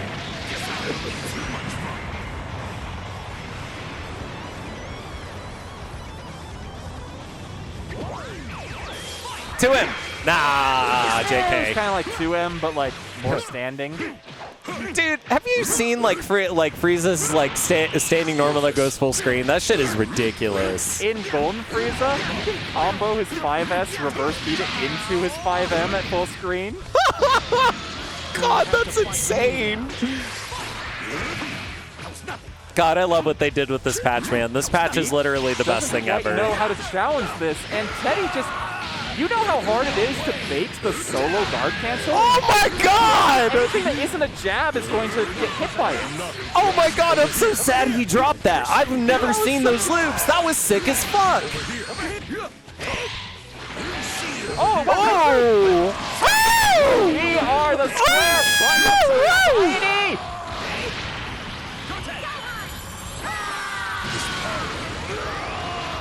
Yo, let's go. Oh, yup. He crosses up the reversal input. Oh, what a heartbreaking defeat for... Yeah. Veech What a puts heartbreak. a 1 on the board. 1-1. He hasn't even been defeated yet. Yeah. The real heartbreak is that he's not getting pizza anymore because he's been banned from the shop.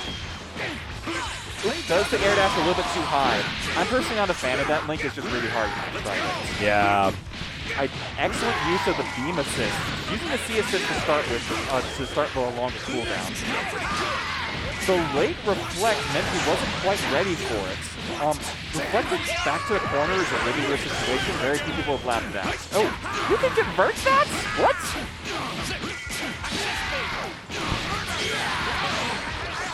Wait, that's the same combo? I thought that was like Noki round already. Wow.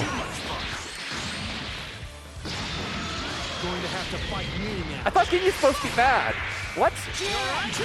What? Wait, hey, Gohan? The assist traded there, and both of them were just kind of standing there confused, and Veech was just like, bump. Boop. You done been booped. Tekken, they call that specific move, like the crouching jab, a dick punch. It very much looked like that in that What's it called? A dick punch. A dick punch. It was right there. It was like the exact right height, you know? Yeah, I assume that was implied when he got hit in the nuts.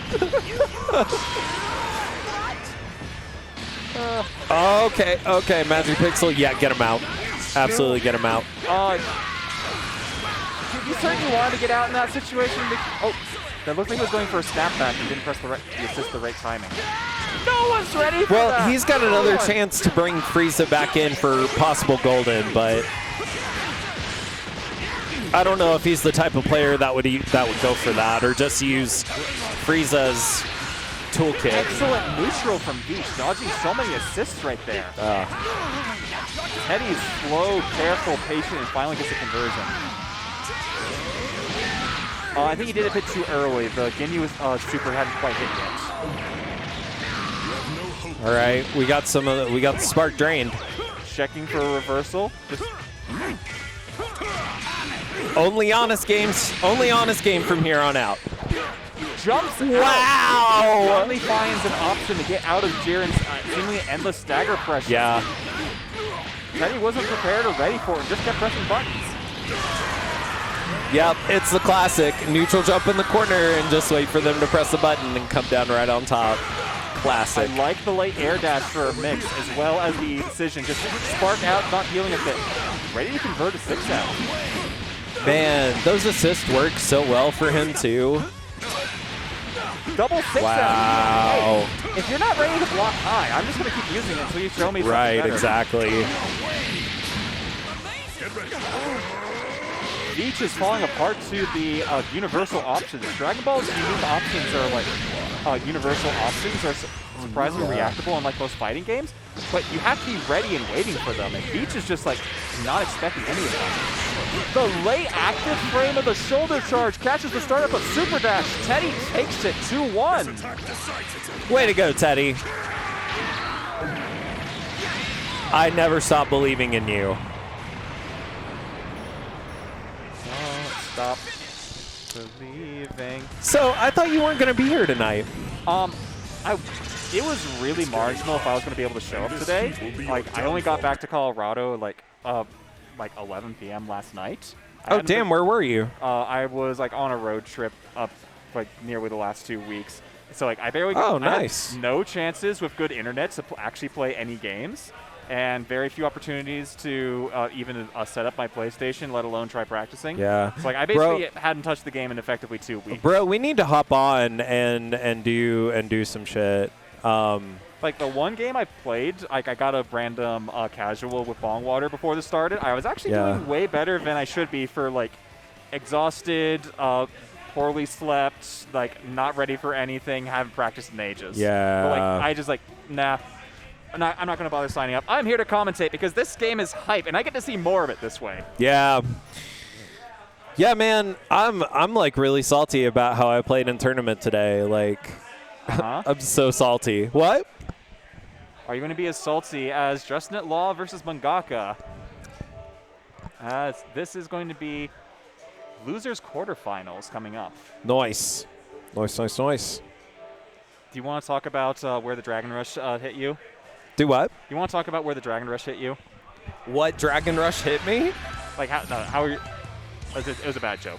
Oh, okay. I just didn't. Talk about your performance in tournament, or we're waiting. I mean, not really. Valid, very valid. Do you want to talk about it? No, when that happens to me, I like get like. I know. I do like that like for like 5 minutes, and like I run off, I get fast food, I come back, and I'm happy again. I fucking hate this game, bro. Like.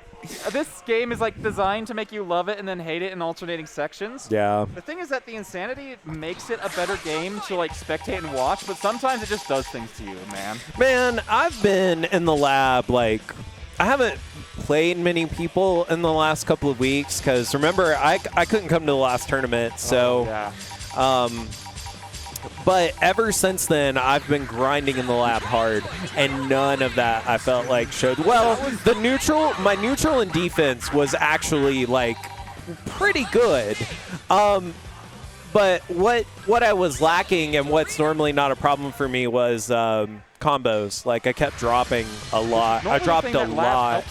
But in this case, it might have been like the extra stress in the tournament might have made it so. Like, yeah, I mean, I honestly don't know because one like thing you have to watch out for is that when you've got like tournament nerves, like adrenaline makes every muscle in your body ready to fire. Right. Every muscle in your body ready to fire, especially the ones you don't want. So it makes it really easy, like press an extra button or like accidentally tap jump when you don't need to. Yeah, man, it was crazy because like in my head I was going like, where was that combo? Like I knew what combo I wanted to do. I just couldn't make it come out. I don't understand. It just be like that sometimes. As Mangaka and JustinatLaw are like playing a slow, careful game of neutral, like jumping back and forth, trading assists, and only with a crossover super dash is someone able to almost get to the happy birthday, challenging the stagger pressure. As we saw a nice neutral exchange, both players vying for a position, and Mangaka challenges the light tap. Sparks out, doesn't want to lose the teammate. Oh, the late JH, not able to convert. Deflect tags. Stagger pressure. Yeah, that was not a good spark because not only did he lose his spark, he got pushed back to the corner again. He did save the character because that conversion that Mangaka was able to get right here, which was just a light tap, way weaker than anything he could have gotten corner facing against Kefla. Yeah, I think it saved the character and it was worth it. Although sometimes it can be. Sometimes it really can be. Spark is like your only good, consistent defensive tool in Dragon Ball. Yeah. Like everything else fundamentally has a risk behind it, except just block. It's just so thunder. What? Whoa. Soft Oki. I like the back dash from Mangaka. Oh, what a 2H. So that's kind of like the mix of fate of Kid Buu. He puts himself above you, and he either does a key blast or a falling normal. Mangaka gets falling normal. Boom. Oh, by the way, I picked up Goku Black. he's my anchor now. It's fucking awesome. Works on anchor and it's wonderful. Yeah, I know, right? Oh, what a grab! And he converts with the base Goku assist almost. No fucking fly zone. Ah, never mind. Oh my god, did you just see him like basically fly around him in a circle? What the fuck? You can't catch me. Oh, it's so annoying. It's so cheap. Ooh. He needs it. But he needs it. I'm marginally disappointed in Mangaka during training mode at the start of before the monthly. He showed me like a touch of death he had off of that too, but he had like 7 bars virtually here. But like, oh, he drops the combo, and JustinatLaw believed him, and just like, he gets American reset to save the meter. Mangaka at the start of the monthly in training mode, he showed me he had touch of death off of Green Ball starter with a Spark Whip. I still wanted to see him do it right there. I've been learning a couple TODs myself. I found a pretty easy one to do with Gogeta, but you have to be level 3 Spark and you have to have 7 meters. But it's easy. Yeah, it's pretty easy and it's fun to do. It's really fun. Because you get to use everything, like including your level 5, so it's pretty cool to watch and do. It's really fun to do. I like the slightly more aggressive start from JustinatLaw with the jump forward medium in order to check. Mangaka tries challenging Kefla's traditional Oki. The key part about it is that it looks fake because of the too much hit stun decay on that. Oh yeah. Yeah, you've really got to be careful with her combos in the corner. Like, it's so easy to go over the hit stun limit, especially if you use assist. Vanished too late in order to actually catch it. Wait, oh, nice cross up. 2L. First place, or did like the last hit Kid Buu push him forward slightly? What happened there? So I'm not sure I was paying attention. Mangaka right there. JustinatLaw went for a jab Dragon Rush, a tick throw. But like Mangaka was not having any of it, mashed out of it with the throw protection. But Mangaka then saw the Dragon Rush and reacted to JustinatLaw's Dragon Rush with his own Dragon Rush, causing it a reset into the throw. And we're running. God, it's so cheap. That version's actually outdated due to the changes in the patch. The way Wake Up Reflect beats the old version of Blades of Judgment OP. I've tried it so many different ways. Wow. Oh! I've been told by so many people that Tiger Knee Beam from base Goku is like the greatest thing ever, and we just saw it hit like wonderfully neutral right there. You know what else is great? L. Right. Press that square button. La la la la la la la. JustinatLaw not respecting it, just immediately hits Super Dash when he sees the Ki Blast, taking the RPS situation. God, it makes me sad every time I see that Kid Buu level 3. I mean, I hate the character, but God, that level, God, supers are so nerfed. It's hard. It's hard to watch. No, it's not. It's Kid Buu. Screw that character. I mean, like, he obviously deserved it. Oh! JustinatLaw mash straight through the assist. Z-Broly's A assist doesn't have the armor that the point version that move has. Drops the combo, and I like Mangaka's choice to spark. Oh, nice overhead. Oh, God damn. Didn't block a 6M. Man, that 6M seemed kind of late, too. There are some situations on some characters where you can set the 6 up to hit extra meaty for additional plus frame, sometimes even to doing a solo conversion. I don't think that was a setup for it. It just 6M feels slower when you're not in the moment playing. When you're like watching from the outside and these lovely re-jump combos into solo level 3, things seem to feel a little bit slower when you're watching it and like not actually participating. God, you love to see it, right? Look at that damage. God, I love it. Look at that I love it. character. I love it so much. You are not allowed in this arc. This is only for non-canon characters. God, what a Chad. It's like when he throws that ball into you, it kind of reminds you of like when the school bully would like check you in the chest during basketball. Little dick.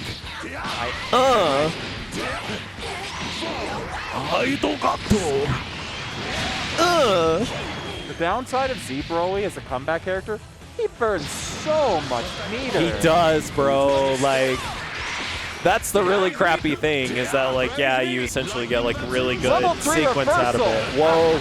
Oh, no, no, no, no, no. Z-Broly doesn't have a way to get an unscaled starter in that situation. I can't believe you dropped that. I'm so sad. Very light touch. Not. Oh no! He's dead.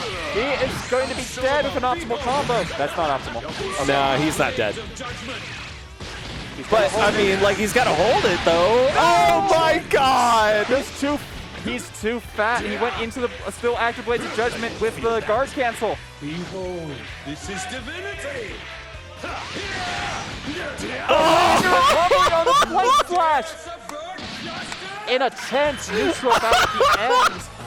Okay, it looks like JustinatLaw tried to do Zamasu's new warp out after the flight success. You can do that, but it's a very specific timing. It only happens the moment the active frames end. It's a very small window, actually. Right. It's really hard to hit unless you practice it in under tournament stress a lot. Yeah. I mean, that's what happened, and he got stuck with the like 12 frames of landing recovery there. And Z-Broly was just like, boom. Yeah, I know, exactly. I know, it was just such a hard punish because it was just unfortunate the way that he landed because he was basically like, here I am. Yep, we don't need new patch fancy warp things. We're just doing it the old-fashioned way. We're just sitting down right here as, man, this headset ruins my hair. Hi there and welcome back. We're still broadcasting live at Aki. As we're currently coming up to 6 p.m. as I believe Plus R and Third Strike are happening in the background at this point. Oh, okay. As next up, we have Veech and YoungNexus showing up on stream for losers semifinal. They're winners in our heart for getting this far. YoungNexus is the player that Mangaka sent to losers, right? I believe so, yes. Yeah. YoungNexus actually beat 237 off of... How are you doing today, Mangaka? As we come over to Mangaka taking a nice, lovely stroll down the side of the set. I know. He grabs someone, he throws them, he punches them in the gut, just like the school bully.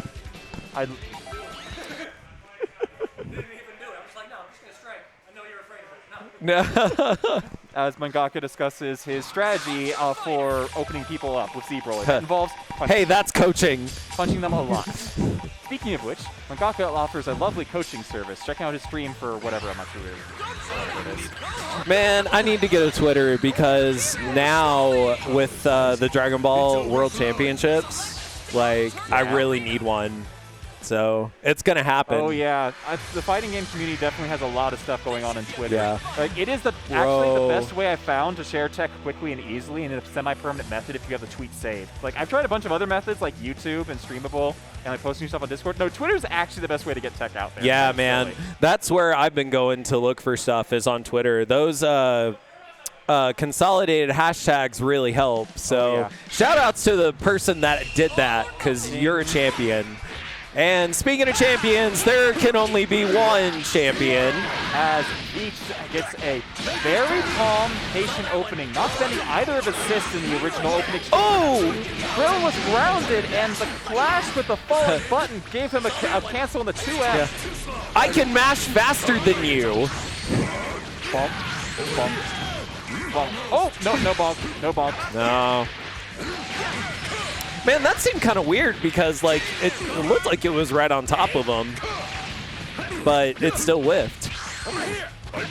Oh! You merely adopted the scramble. I was born in it, molded by it.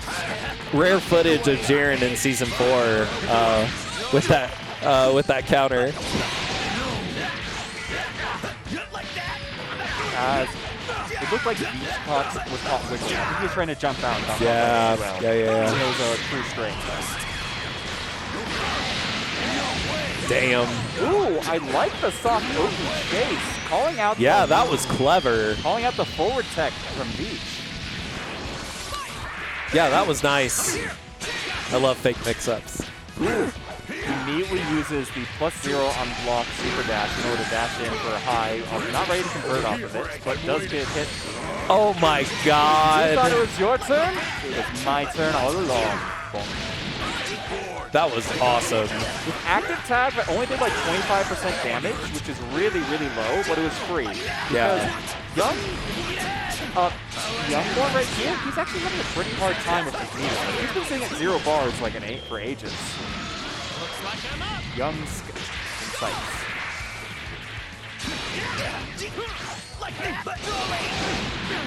Wait, how'd Crow get over there? I like looked away for an instant and I got mixed. I didn't block that. We were looking for Krillin, but we found him in the end all along. Veech is making his... Veech has been in this situation since Season 1, running of the 1v3 comeback, and there's the Mangaka shout emote.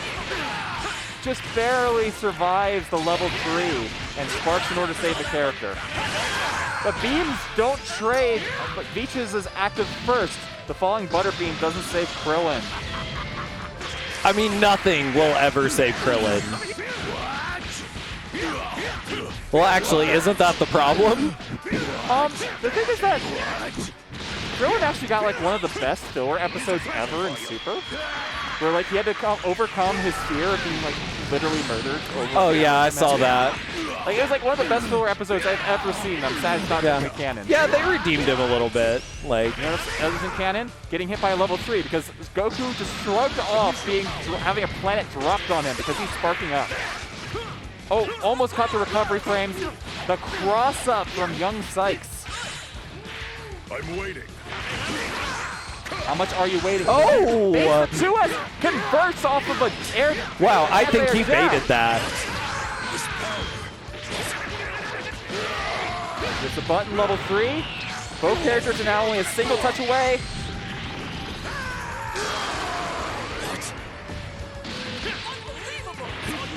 Ooh. That weird backdash key blast from Veech wasn't ready to convert it. I don't think the other side was it. That was really good patience. As YoungNexusAXS gets a final vanish conversion, taking the first game 1-0. We take those.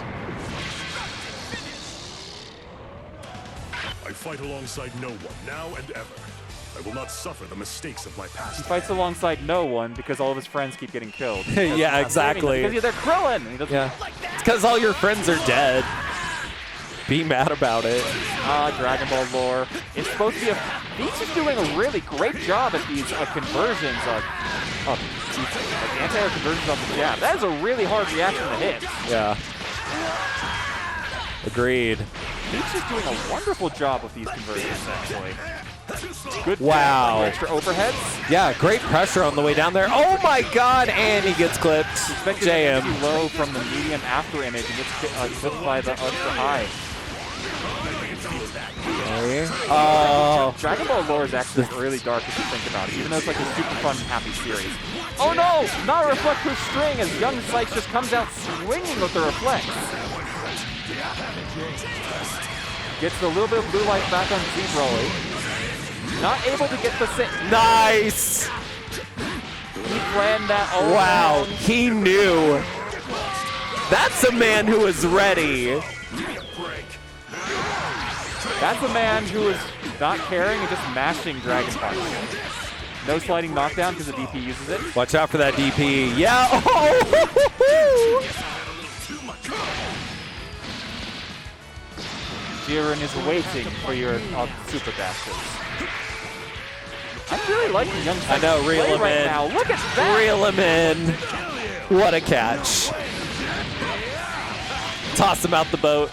The stagger pressure, he was like baiting a reversal, or like he was like trying to see if he was going to jump out of the throw pressure, but he was just willing to throw out these reversals, like multiple dragon punches. The full family's here. You know what Broly doesn't have? Family. I thought it was going to be a fast one, but slow. Broly's got an alternate slow level 3 that he can use occasionally for weird setups. Oh, YoungNexusAXS caught the snack. But you can't tell if it's the fast one or the slow one when it's just in the super flash. I got hit there. I got hit in the corner. Oh, yeah. Yeah, it's actually like, it can sometimes be really tricky to get out of that when it whiffs. That right there is actually a mix because Super Saiyan Goku's got an incredibly fast 20 frame overhead if he's able in that situation. That actually is a mix you're not going to be blocking out consistently on the action. Bro, I'm so freaking happy they buffed him. Like, he got freaking mega buffed. It's awesome. Not as much as Goku Black did. No, definitely not. But like, he's viable now.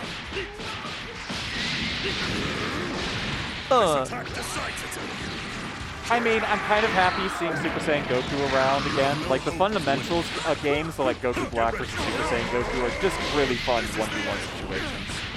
As Veech is not ready for the Dragon Rush. YoungNexusAXS is running this right now, although he's having a hard time maintaining a meter advantage. Oh! The tempo on that pressure, the fake counter reset. Caught Veech wiggling as YoungNexusAXS takes the match. None of you can win against me. As next up, I believe we're going to have Losers Finals? You care for nothing but the fight itself. I'm not too getting have like desire any to fight reception alongside in others. here right now. There is a Wi-Fi. I'm on it right now, but like I still hardly That's get because anything Smash out of GG it. has like it takes a long time for the JavaScript to load. It makes it so it gets to an image of a web page faster, but it's slower to actually load the information on that page as a result. Jesus Christ. As it looks like we're going to be getting MDPpoet and Teddy up next on Winners Finals. This will be our first. Oh, that'll of be 3. good. That'll be really good. Oh yeah. Oh yeah. Poet and Teddy kind of have a similar but opposite play style. Poet's willing to lab out a lot of situations and know what he can challenge, and also having like an underlying level of like a base underlying instinct of when to challenge stuff. Well, Teddy Right. is like nothing but instinct. It's like they have the same basis, but they built on it differently. Makes sense. Let me. I'm not certain which one I favor in this match because like both of them are running really weird team compositions, like Janemba, Blue Vegeta, and I think Poet's got to Gogeta, right? SS4. was playing Red Gogeta in the Season 3 at some point. So Okay. like he's going to have some decent matchup knowledge up there. Well, Teddy's also got the really weird like Frieza and Ginyu squad. Yeah. Yeah, I'd like to see that for sure. Where is our button check as we're doing the always check your buttons.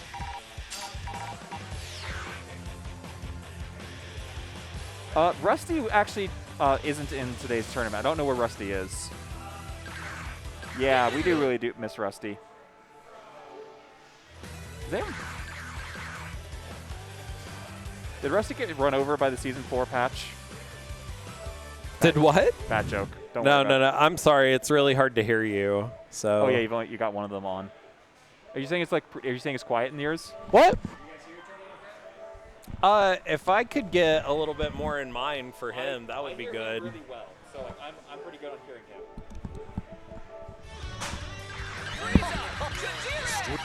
Do what? Before creation comes destruction. I can't hear you.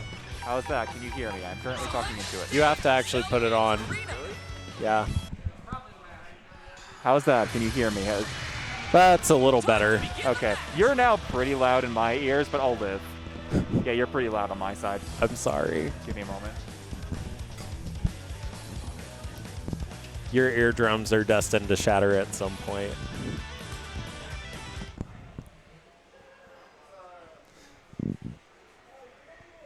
I'll take. Are you ready? Let's go! Okay. Here we go. Right back in. This game's initial like neutral scramble looked like violence. Both of them were like chasing after each other, throwing assists, blocking things left and right, but none of them were able to get a hit for a while before MDPpoet got a solid conversion, challenging Teddy trying to take bluff frames. Guess I'll give you a fright. It's nearly impossible to hold down someone mid-screen in Dragonball. God, man, this character is so freaking OD this season. Like, it's kind of dumb, honestly. Because like that setup that he has in the corner, like after his level 3, is ridiculous.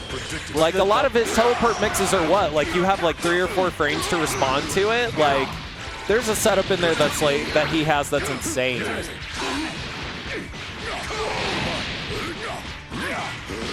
Oh yeah, especially the new double teleport. Like, I think it's technically really fake, but like, you're just gonna mix, and hell is hell in hell because Janemba's the Lord of Hell in the Dragon Ball universe. No, he's like a demon infecting hell, I think. I didn't watch that movie. I should probably do it. So.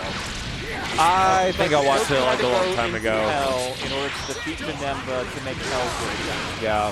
That's impossible. Dragon Ball lore is weird. And it's only questionably lore because that one wasn't canon. On a Scale of 1 to 10, I like this neutral structure. A solid 8 on Poet's ability to like run out and under the Ginyu. On a scale of 1 to 10, you give it an 8. I think Vegeta would disagree with you. No, the thing is like,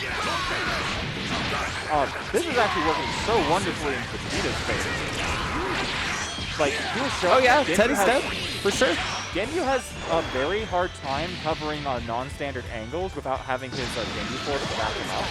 And he was like, and Poet was showing that with Mewtwo running all over the place. Oh man, he could spark and go golden. But he's not gonna get the chance. No, he's not. Nope, and he's gonna build that third bar. This should be. Poet with a convincing game 1. Yeah. Finals, running Yep. Teddy down. Godlike. Let's go. Thank you for your kind assistance, Lord Beerus. It's all or nothing. Fight it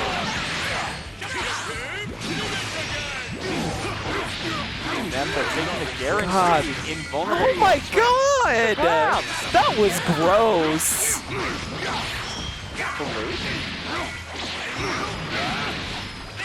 Oh, drops the re-jump.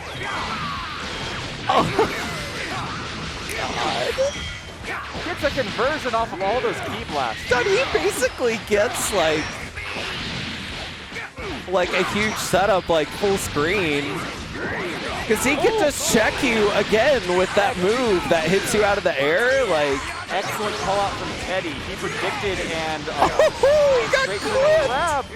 Teddy's like, no, I'm not holding this anymore. I'm coming for you. It Oh is my nearly God. impossible to keep someone locked down in mid-screen OP. Delay tech gives too many options in that using the teleport as a reversal. Using teleport to get above someone and then the incredibly fast Beerus assist to hit them? This is some wonderful neutral structure from Poets.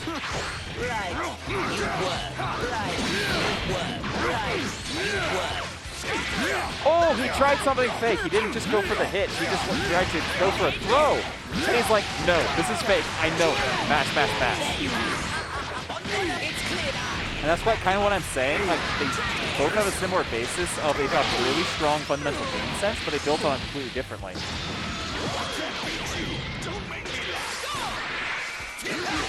I am not impressed. Over here. Nice. Excellent. Snoiked. The assist.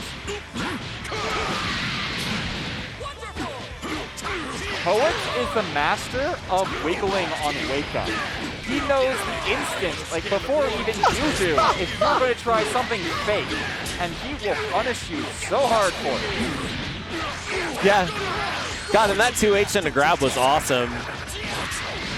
Layers. Is that kill? Oh no, he didn't go for the level 5. Oh, God. Trying to bait a 2H or a reaction from Teddy, and Teddy just sat there waiting for it.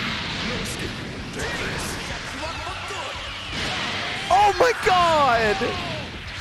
The damage! I know. The reversal, Teddy swings back and takes the advantage again. Teddy tries contesting after a vanish. Excellent use of the orbs on Beerus. Catches the landing recovery. Wonderful use of Spark from Teddy on an unscaled starter into Golden Frieza. Oh, man. Oh my God. Oh, my God. No. Okay. No. The reflect with the empty vanish Pain. as Teddy shows what Golden Frieza is all about. 1-1 in God winners damn. finals. He did it for the one time. Difference in power. Do you find it enlightening?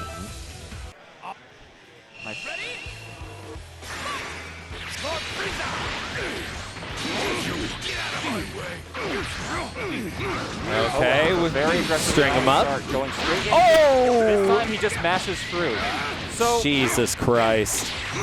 the thing about Janemba's teleport is that if you're just looking for the teleport itself, it's a low! If you're just looking for the teleport yourself, you only have 16 frames to react to the jab.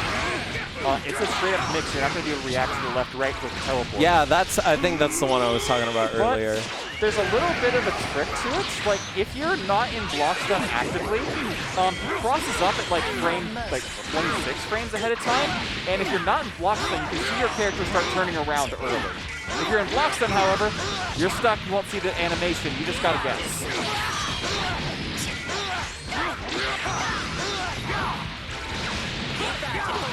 God, It's an overhead. You can't jeez. combo off of it, but it is. Impressed. But it is an overhead.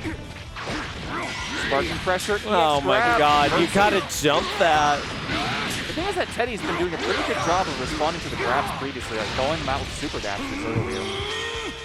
Yeah, which is also a good option for that scenario.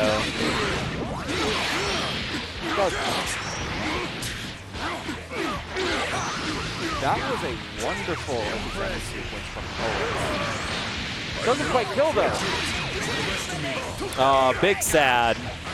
as Teddy's able to escape. Getting that's so low. Stop God, that move. move. God, he even delayed it too. The thing is, I think you have to delay it now in order to have like the same side versus like, spin around. Yeah. It looks silly. It's hilarious. He's a silly character. It's like Yeah. thematic and stuff. Yeah. Here we go. Economic level 3. save the planet. Poet woke up with anti-projectile reversal, expecting Teddy to try doing something with the Genyu force immunity. Additionally, if Teddy somehow managed to steal the corner of that, it would have came out either way because it's a down-down can't cross it out. I actually do like that option decision to wake up Poet with that. I also like the decision. Oh, you got challenged. So Just smash, bro. the downside of Beerus' assist is that it's so fast, it's actually pretty hard to time it, like the proper moment in order to call it block strings. So Nice conversion. Medium pick thing is actually -8 if you don't cover from assist. And Teddy mashed through. Oh, yeah.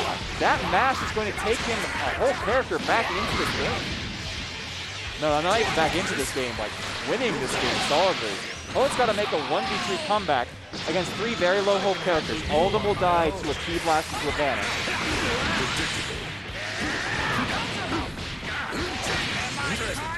Ooh, that's... Although Jiren does have like the traditional ways to snap out off of his normal key blast, it wasn't quite enough there. But Teddy is able to get the conversion on his follow-up scramble after the combo. Oh no, the super drops! Playing neutral, Jails in. Ooh! Teddy saw the last hit was a jab and thought it was going to have enough blocks done. So he tried challenging, but Poet knew he would do that and he went for a frame trap dive kick. Poet saw the hit sparks and called out the backdash. There's like been a lot of backdashing at the Vanishes today. He saw the hit sparks on the Speed Blast advance. He may hit the assist instead of main character. Yeah, here we go. Save. Poet is literally a breeze away from falling over, and Teddy's got Golden Frieza, gets caught dashing forward, trying to challenge air to air. No, he drops the combo. Behold, my damn. Poet takes it, jumping over the zoning 5-8. Wow. It seems you've made considerable What a freaking progress. comeback. Keep it up. Ooh. Perfectly chiming and calling out that forward air dash. Going back to character select. Poet's picking back the same character team because he won. That's tournament rules. Teddy's pulling out his traditional Super Saiyan Vegeta. I actually theory crafted a couple of teams early. So with the new active tag system, having moves that are that are active forever and a day is actually really good for a point character, especially a point character that builds a bunch of meter. On a dare, I went through the entire cast and measured how much meter everyone builds with an optimal combo in the corner. Super Saiyan Vegeta was actually the best in the game at a 2.3 meter build onto a sliding knockdown for it. So Super Saiyan Vegeta's got great meter build. He's got his traditional neutral that's been wonderful all the way since Season 1 for anchor comebacks. And because his multi-key blast, like quarter circle forward S, is so active, it's great for active tag, setting up other characters like Frieza into Golden Frieza. Well, not to mention the assist it gives your team. Oh, yeah. You don't even have to pay for the key blast assist because you're throwing him on point. You might not get the assist. So, like, I actually really like Super Saiyan Vegeta point from Teddy. Oh, nice. Nice clip on the way down. Teddy's been playing this character for a very long time and knows how to work with it. I think he dropped the side switch there. I think he A dropped the side switch, and B, Jiren's assist does have a relatively long startup at like 34 frames. He was expecting the assist to be ready in time to convert that. So he trusted too much in the assist and lost the character over it. I want to see Teddy win this match or Super Saiyan Vegeta points. Reflecting Jiren got drive-by'd. Look at him. He can't even put together his own name or... Oh, wow. He's already Great reflex. They trade? Ooh. The traditional Janemba special, jumping over a bunch of key blasts. Now we're gonna get this. No. Just go for a mid-screen mix. That's fine.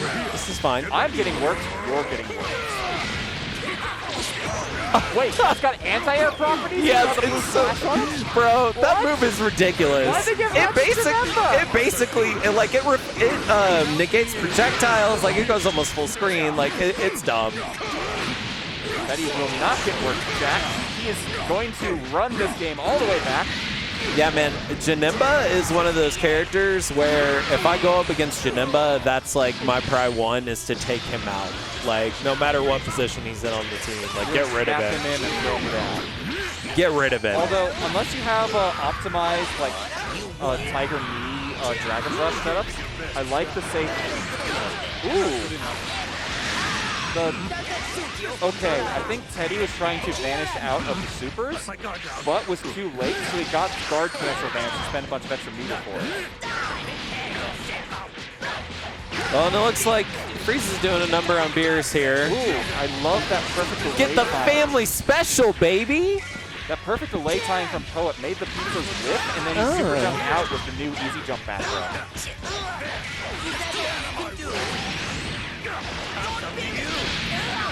There we go. Hit Oh, by that God! kick from Beerus.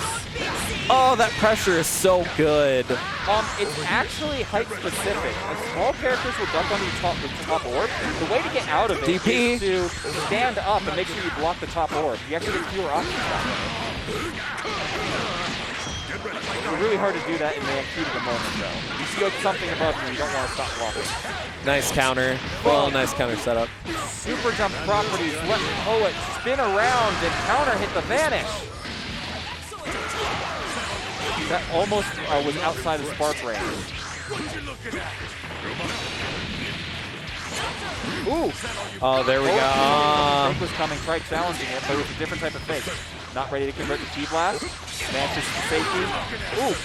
Interesting back. Oh. Convert this? No, not quite. Throws into the corner of Soft Oki. -8 on block.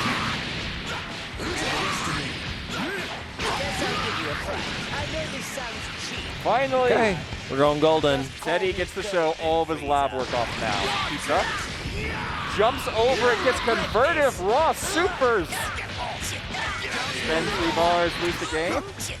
Oh, Spent God! 3 Every bars. time he's gone golden, he's gotten nuked. Spent 3 bars, I'm lose the sad. game. Teddy's been having a bit of a hard time challenging those key blasts in the air from Blue Vegeta. Because it is really it's a pain in the ass to deal with that. He's definitely really good in the neutral game, especially like with those air grabs and that super. That vanish from Teddy was perfect. He was about to get hit by the second key blast. You like was in between the first one trading to see the where it's like 0 and 5. Too late to confirm. Oh no! Blocks it. Excellent defense. Now watch them from Teddy. overheads. Excellent defense from Teddy. Gets out of the Dragon Rush. Knows not to challenge because the orb is ready. Oh my God! And he blocked it. Oh Faced God! out with the wow. Oh, and you That can see final it. Like, pressure sequence yeah. from Beerus. Poet takes winners finals 3-1. God, that defense, man, he blocked a lot before he got clipped, finally. Considerable progress. Keep it up. Good stuff. That was a match. Great sequence at the end. That was wow. a great match. And we're not even done with the tournament. We still got more coming up. That we do, Tappy. Next up, we see that we do. Mangaka getting the double Jeopardy run back against YoungNexus. Okay. Mangaka knocked him down to losers in the first place. YoungNexus now has to face Mangaka a second time to get a chance at winners. Let's see if he learned what he's learned. The big thing is that YoungNexus was willing to take a lot of risks on reversals, especially waking up. Like the first 3 times he woke up from sliding knockdown were reflect, EX counter. Yep. Mangaka baited it like every single time, but when we saw YoungNexus again on loser side and stream, he's been much more careful with his reflects and his reversals. So he might have actually learned the lesson. This is going to be a very different experience from the first time in winner's side. Yeah, I'm definitely looking forward to seeing the run back. We'll see how this all shakes out. Probably be same teams as well. Almost undoubtedly. Mangaka's doesn't usually change teams in the middle of a tournament. No, I wouldn't either. Though I haven't seen enough of YoungNexus in our local here in order to know if he has side teams to swap to. I was swapping around a lot of side teams last season, but this season I'm pretty certain I'm going to be sticking with it. I don't need to cover Zamasu's weaknesses because he doesn't have them anymore. I think he might be legitimately top 10. Oh, Zamasu? For sure, dude. Top 5's a stretch, but top 10 is... Top 10 for sure. everything that he got in this patch. Like, he's a completely different character now. Completely different. Yeah. And then after this match, we'll be seeing the winner of this one against Teddy, who we just saw playing with excellent defense against Poet, especially that last match. CD Mangaka gets to enjoy the fact that it is, in fact, his own PlayStation sitting up on the stream setup.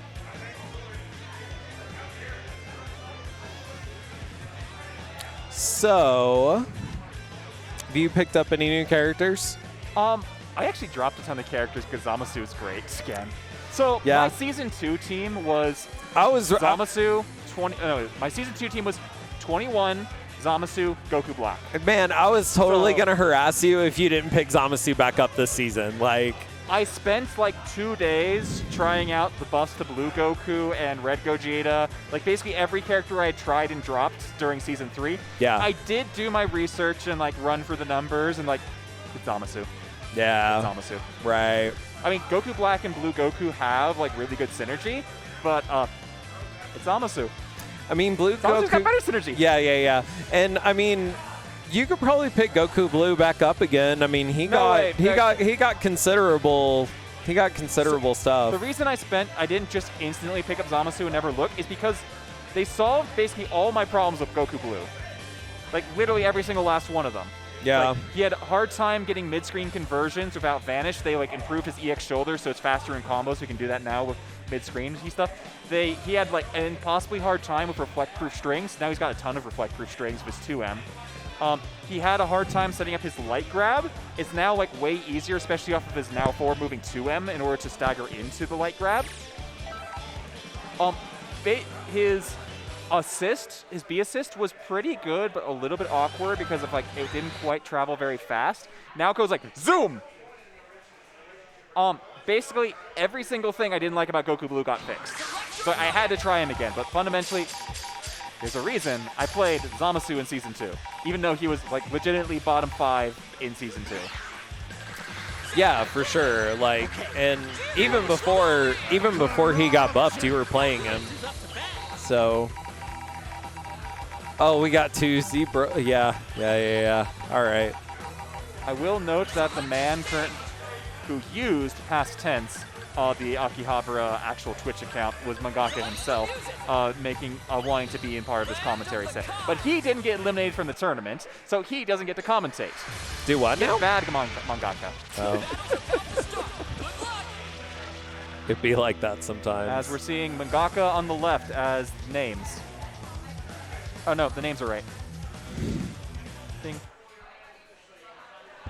Mangaka and YoungNexus straight run back from, I believe it was the third match we had on stream. This should be entertaining. It should.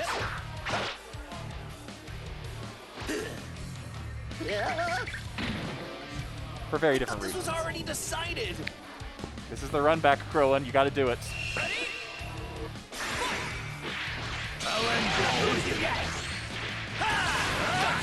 Oh, wow. Mangaka Nice super dash punish. Wonderful super jump momentum in order to dodge the beam. Do a great punish. Mangaka tried baiting a reflex, but YoungNexus is no longer baiting reflex. He is going out swinging a button. Drops the combo. Excellent 2S blocking the assist. Tried tagging out the cell. Gets tagged. Challenges the grab. Challenge. Wow. He got these?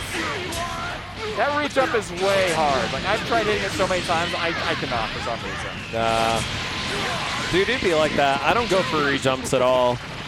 On some of the characters, it's not too bad once you see like the visual indicators, like the instant before they bounce off the wall from 5H. Yeah, Like, it's still really hard for me. Like, I have so much trouble with that specific re-jump. Yeah, dude. Oh, those types of jumps are hard for me. I don't dig it. Nice to see you in the chat, TD Cross. And I feel like Super Saiyan Goku is great, but like I think Z-Bro is better when on point, even if I like Super Saiyan Goku's assist more. So I don't think he needs it because Mangaka's loving the base Goku TD Cross. because it is bringing the hype bar. And the problem is that base Goku, basically only his A assist is actually good. You need another like long-range assist to complement it. So like, even though Super Saiyan Goku's B assist is amazing, you really want to use it yourself. God, another challenge. Like, Mangaka's got this downloaded almost. Like, Mangaka bad. ran him like the second game against YoungNexus was really heavily in Mangaka's favor. Oh my That was God. a string low. I think YoungNexus was trying to reflect. To stand up in order to reflect. The short version GD Cross, I'm not convinced that Super Saiyan Goku is the right choice. Because Mangaka's just looking for a full screen assist to help Cell, and Mangaka, not like this. He's Mangaka- just a boy. exactly like this. Run the Cell Oki back. That's how it feels when I've had to deal with it being blocking Cell. What's the matter? Where did all that energy go? I'll tuck it out. YoungNexus has an uphill struggle to beat the man who sent him in the losers in a double Jeopardy fight. I like the Butterbean use there. Not able to punish the whiff beam from Cell. Lots of neutral just going back and forth, trying to take position. First, solid block string. Deflects it, checking, staggers. Full string. Oh my God. Yo, that was pretty sick. Mangaka brought the hype.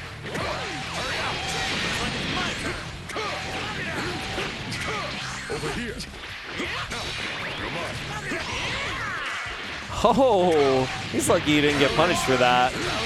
This is a wonderful set of like really defensive buying neutral. Like every time Mangaka tries jumping forward, he's I know. This is checking with the Tiger Knee key blast. Yeah, like he's So like air to air from Mangaka the moment that YoungNexus tried something. He's YoungNexus tried waking up with buttons again. Oh Two my S when he drops the combo. he's reacting to every move. Wow.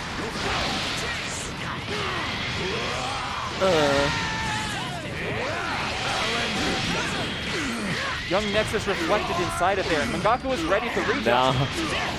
That barrier's no good. That's not the good barrier.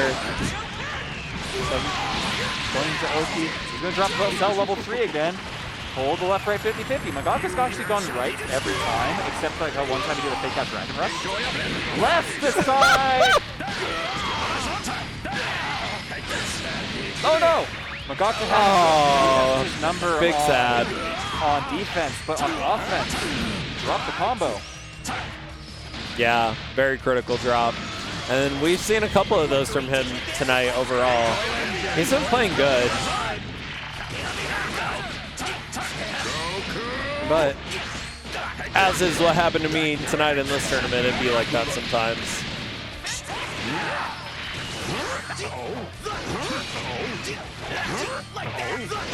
Yeah, if anyone's wondering, when you have fun in fighting games, that's the neat part. You don't.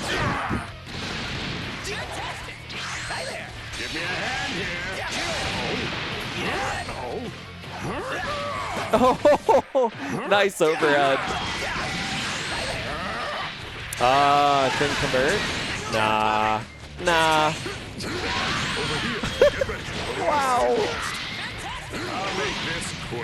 This is quick. Oh, man. String in an unscaled starter and the re-jump. He's going to have an assist. Ooh, he drops it.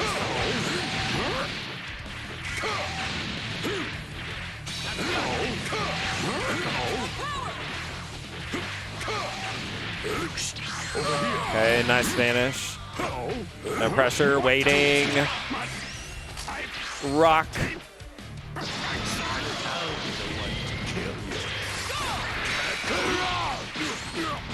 Wow, interesting air grab there. I don't know if that was a missed input. I don't think he meant to do that.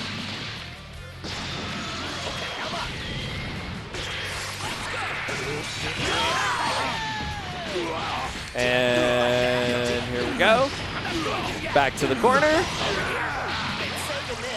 I'm not a fan of this. Keeps a bitch. Whoa, what? Oh, he just mastered the armor. With a Class. the overhead that only works because of the armor. That was so weird. Yeah. I mean, it looked like he clearly lapped out that situation, though, because that, like, all of those hits went through. He got a conversion off of it. Well, he almost got a full combo off of it. Ah, there we go. As Mangaka throws YoungNexus into double jeopardy, knocking him out of both winner's side and loser's side. I'll always be 2-0 to Mangaka. Okay. I kind of... You see on the overlay, like we've got like a beer set up on the cabinet right next to us? I kind of want you to like try passing it to me. I know, right? Right. The Wait, I don't think you grabbed the handle. the handle's like... Don't fuck this up, Tabby. I think We're around electrical equipment. You want to get us kicked out? Decapitated? Mangaka's having a nice discussion with YoungNexus while we consider getting decapitated by the owner for spilling beer, imaginary beer from the Scream overlay all over our imaginary electronics. Yeah. Select your fighter.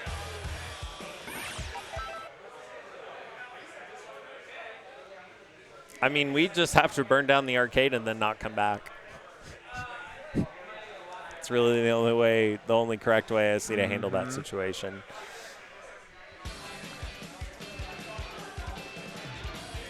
But mostly because we ran out of quarters and are frustrated. Yeah.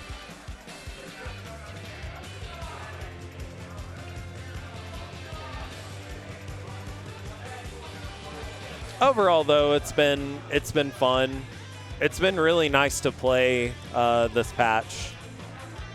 And it's like nice to play this patch in a competitive environment because it's really good. Imagine getting able to play this patch. I wasn't I know. able to do it for like 2 weeks. Yeah. Yeah. It's a great patch, though. It is, bro. It is such a good patch. I'm so happy with what they've done. They just need to get some hot fixes in there. There's like 1 or 2 It'll weird be fine. things. Like, I was actually having a really hard time recreating like the crazy Gotenks active tag glitches people were showing. As far as I can tell, it's like a weird, really weird, like one-frame link or strange buffer input. Dude, the cell glitch, like the tag in cell glitch, was fucking hilarious. Like, I cried the first time I saw that. I was like, can I just pick up cell and do this? One of the glitches. Yeah, I just want to do this to somebody in a tournament one time and just take the L. Just take the L. Worth it.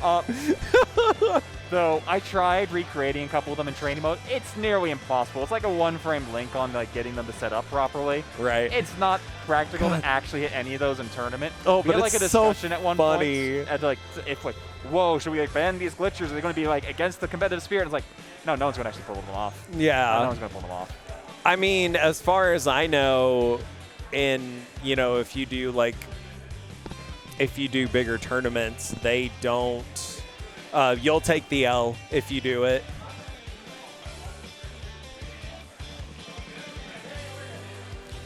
As next up, we're going to see Teddy, who got sent down to losers bracket by MDPpoet, who's waiting in winners final, grand finals, for whoever wins this bit of losers finals.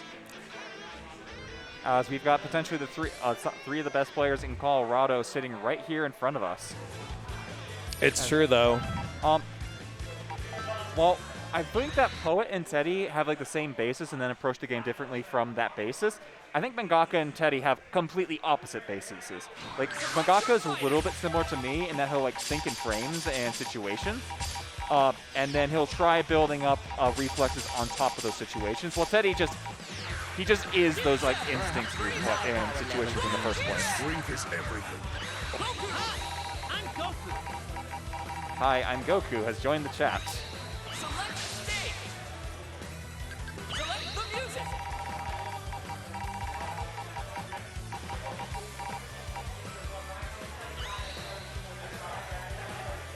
Oh, Captain Ginyu theme? Here we go. Let's go.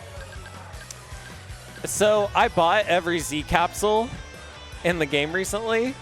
So I finally hit that. Eventually, yeah. Right. So I've been looking at, because I have like 5 million Zenny, I think. Yeah, so, they gave everyone 5 million Zenny when the game sold 5 million copies. Right. It's great. So I've been wondering what songs, because the only thing that I can think of to logically spend it on is the songs, but I don't want to buy it and then have it not be that good and then feel like I wasted 1 million Zenny. I can understand that buyer's remorse, but like that only matters if you cared about the currency in the first place. Well, so I care about it in the sense that like everything that I buy with it is like top tier, I guess. And since I don't have The real top tier purchase in the Dragon Ball capsule system is actually the level 5 Zenny boost. Because going into single player mode with a full set of 3 Zenny boosts is actually the optimal way to farm currency.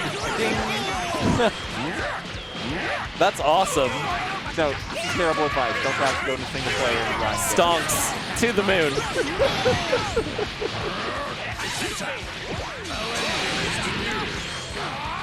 Ooh. Smack.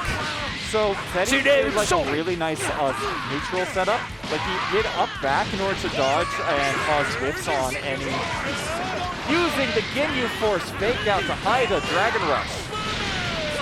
Oh, didn't quite time the explosion from. I like how he just slashes you with his coke nails. I like how he's got 7 bars. What? Amboden.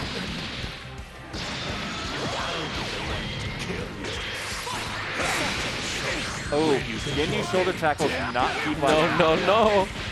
You can't challenge the man like that.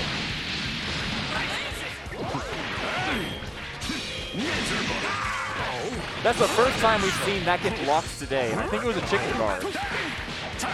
That Cell 5M from downtown, an unscaled starter without with his special key blast into an assist extension. Dead character for a single well-placed neutral button. Yep. Thank you for playing.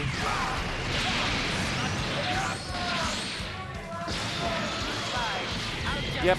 GG, shake my perfect metal hands.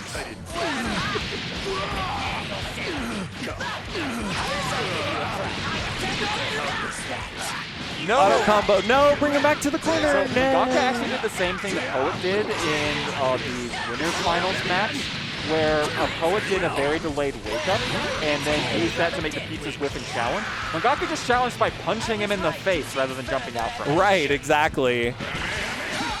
It's so amazing how many people don't respect that normal. So that Dragon Rush tech's way harder than it looks because you can do the throw off of jabs. But in Golden Frieza, he's got reverse speed, so that jab can show up anywhere. And it's really hard to check.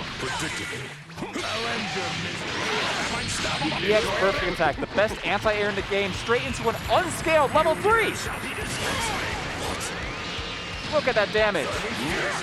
Look at the damage. Spark out the right call there. Don't have to Look at it. Blocks the 6 and Oh. wasn't ready for the follow-up because he was surprised by the 6 card catch. Oh, man. He still has Spark and level 3 Broly, so, I mean, the match starts now. On the other hand, Teddy just got Golden Frieza reset of the timer with the double air dashes and the air dash cancel on block. Doesn't matter if you get grabbed. Yoink. If you get yoinked, it doesn't matter. What is that damage? WTFC. Great Spark.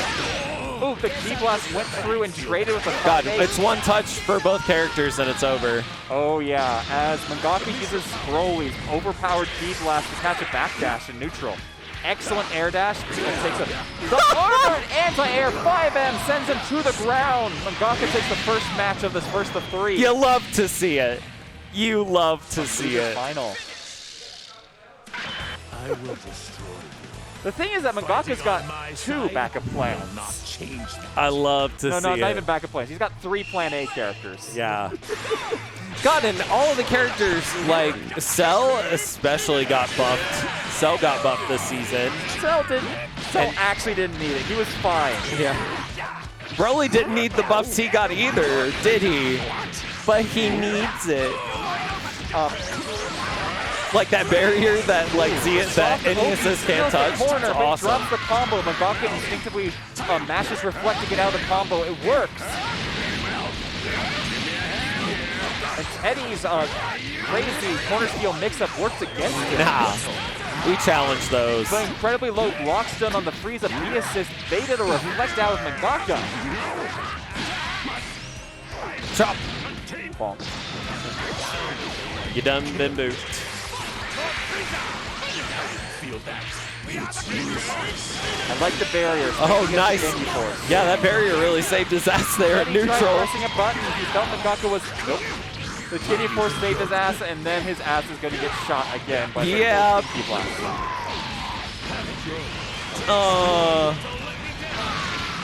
Oh, that was cool. He even got the... Normally you have to be in the corner to get the Kaioken grab, which does like 20 extra damage off the super. Using the slow traveling projectile from the super really was a clever way to set it up. I like that air-to-air challenge and the assist. You can see that Mangaka is expecting Teddy to like do the up-back reversals. Like the way he preemptively did the anti-air jab dash. He's like approaching with that E-blast. Oh, you hope that the assist would actually catch it. Not ready to conversion. In that case, you just should match all the way through. Oh, the extra recovery frames on the special. Good reflex. He stole the corner because he had to. The pizzas hit backwards and he took that was forwards. awesome. The corner and gets Teddy. Oh, come on, let's go! Let's go! Let's fucking go! This attack decides it.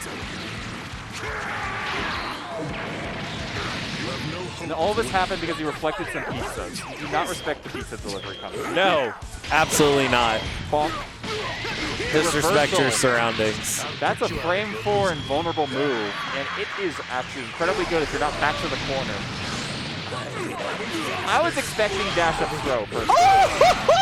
Now that was a conversion. That was excellent use of spark. Yo, let's go. Oh no, he mistimed the assist. Frieza B is incredible because it's so fast, and he actually hit it too early because of that. Yeah, Down well, to tech I mean, button. Broly was going to get hit on the way down anyway because he just used air L, so that wasn't going to be enough to clip him on the way down. Mangaka tried phasing that advantage situation, but he pressed the button a moment too late, and Jiren was able to get out. He did actually the exact same exchange again. Oh god, and here we go with the lockdown, Teddy saw neutral. that the vanish was blocked in the air, jumping up. He didn't get the fast landing recovery, so he went for a reversal, and Mangaka just said throw. But he wasn't able to kill off of that because I'm not entirely sure why he wasn't able to kill off of that, honestly. And then Teddy's able to pick up in the scramble and drops that combo too. Oh boy. You might regret that, Teddy. Jumps over the fast assist and like, who's zoning who here? No one.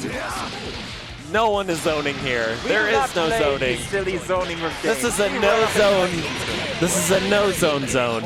Neutral. Pizza.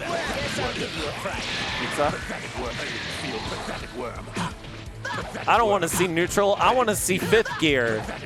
He's just blocking. Oh, just barely. Good blocks. Good blocks. Nice 2H. That 2H, that is nearly impossible to react to that. He knew exactly what Teddy was about to do. Wow. Good super. Yeah, here we go. Wasn't able to get the timing for the grab setup on the Kaioken. Yeah, I agree. Oh. Right back to the corner. So base Goku's problem is that he only has a couple of plus frames. And he... Oh no! Okay, I need to lab this to 2 labs now. Oh my god, that was such a weird interaction. Yeah, I need to take that to the lab. I don't know what happened there. I mean, did that always happen? Like when he collapses, does he? He can press a button to shoot the thing, and it's an invulnerable reversal. It's kind of like Vidal's special wake-up thing. Yeah. Has he always had that? Yeah, he's always had that, but Mangaka called it out and blocked it, but wasn't able to get the punish. Yeah, exactly. That's what I want to laugh. Yeah, there was. No! Sit down!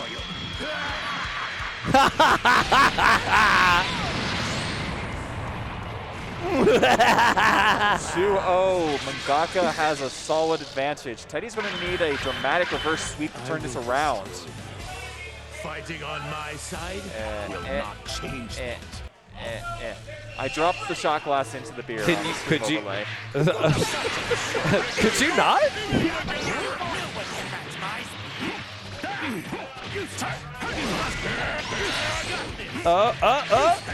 The mix. A neutral. Oh, catches a cell beat. Great neutral here. Neutral. Oh! the range on that 5M, it must be Ginyu was probably one of the characters that got the better jumping normals with the cross-up. And it just caught himself from downtown. Nope. No. If there's one thing LOL, Dragonball's good at, it is knowing when to anti-air. Nice. Great pressure here from Mangaka. DR. Yes. Ginyu. Nice. And you're dead.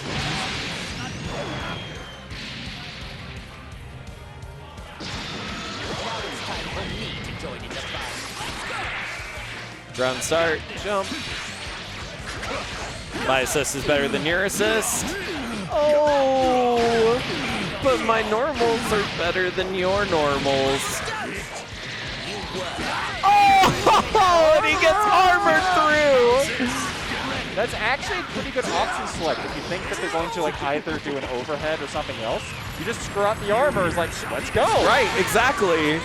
Yeah, man, you gotta be super careful when you're pressing buttons against Broly. Oh, and we're going golden? Yo, we sell millions of copies. Jumping out of the pressure, using Golden Frieza's air mobility in order to catch him. Ooh, Mangaka tried. Yeah, reach up? yes. Show them to me! No! He got re-jumps off of a raw Super Dash starter? What? Ooh, looked like Mangaka was trying to challenge or jump away from there. It was a little bit too slow. I'm liking the Zeddy zoning pattern he's got going on here. God, those supers together look so cool. I always love seeing it, man, like the different combinations you can get, how well the synergy works. God, man. God, and that JM. What is this character now? He's got Yeah! a reward on hit now. Yeah! Let's go! New buff where he can go for the alternate level 1 if he's got a dead friend. Ginyu is honestly a very good friend to be dead because he's just a frog. Which is actually the lore. Ginyu shows up again as a frog. Bonk. Light taps. Jumping around, dodging projectiles. He's not ready for the conversion. They trade. One No! to the 2-8. Damn! I'm gonna have to talk to Oh, God! Oh, he got That hurts! That hurt me! You do slightly more damage in that specific conversion if you leave out the initial JL.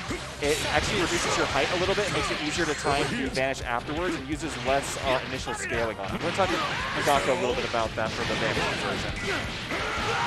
Uh-oh. Uh-oh. Nah. We don't got those. What we've got is believing that the Frieza assist has no block stun and just keep mashing. Yeah, blocks the overhead.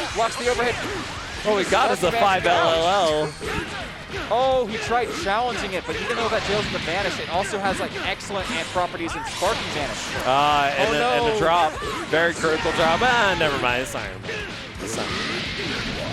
The EX shoulder doesn't quite fall far enough as Mangaka gets picked up on the bottom side. Is this the limit of your power? Meanwhile, in Akihabara Arcade, we're getting ready for Strive in just about 10 minutes. Although it looks like Dragon Ball is going to be running into start of Strive for a bit, because we still have this game, a grand finals, and a potential reset of the bracket, because Mangaka and Poet have been fought for a long time. Yeah. I like the choice that Teddy did there, the up-tech jump, because Mangaka has to show a fake option in order to make reversals there, and doing so lets the jump get out. I like that choice. Excellent tech. Yeah. It's the Tiger Knee teleport special from Cell.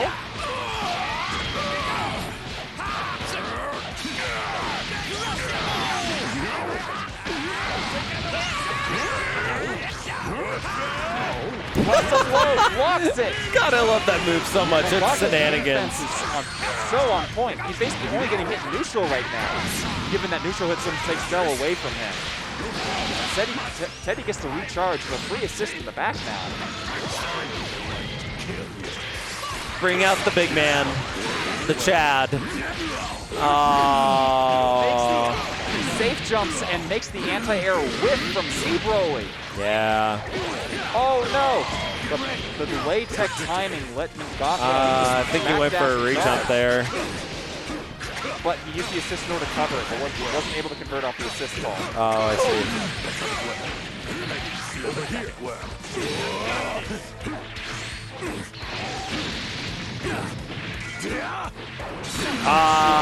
Nah. Teddy just made a hard toss. He didn't react to that grab. He just like knew that grab was coming. Yeah. And Teddy's excellent instinct. Yeah. It's also like the grab, like especially the light is hard to react to. That spot's more or less unscaled. I don't think you needed to do level 3 there. I think you could have done just a single level 1. But dead characters are dead characters. Teddy's actually looking really solid right now with 2 neutral assists to back up Jiren's unique setup. Oh no! He dashes too far forward to get the conversion off of the vanish. Drops the combo, and Teddy picks up the scramble afterwards, taking his plus frames after a vanish. He drops the combo, getting Mangaka back into the game. Mangaka doesn't try to go for the fancy re-jump, just straight into level 1. Nah, man. The most optimal combos are the ones you don't drop. Amen. That looked like a counter hit, like maybe Mangaka pressed 5H instead of 2H. Didn't want to deal with being with the Genji Force setup. No, I don't think either of them knew quite what happened there. Yeah, that was a scramble. Mangaka just pressed the button first.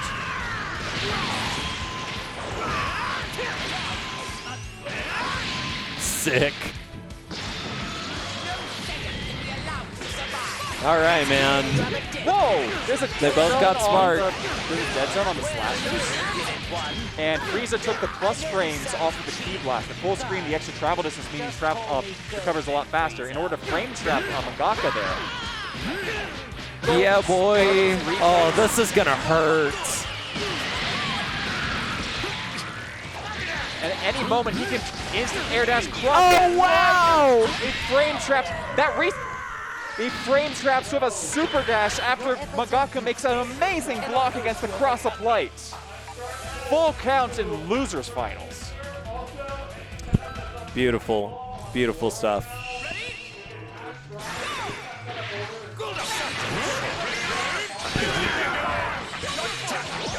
God, these players never disappoint. So, okay, that time the Genji Force there made it hard to see the cross-up from the. What the? Yeah, I know, isn't that gross? I heard Mangaka shout "what" from all the way back here. Yeah. Reflects disrespect straight into it.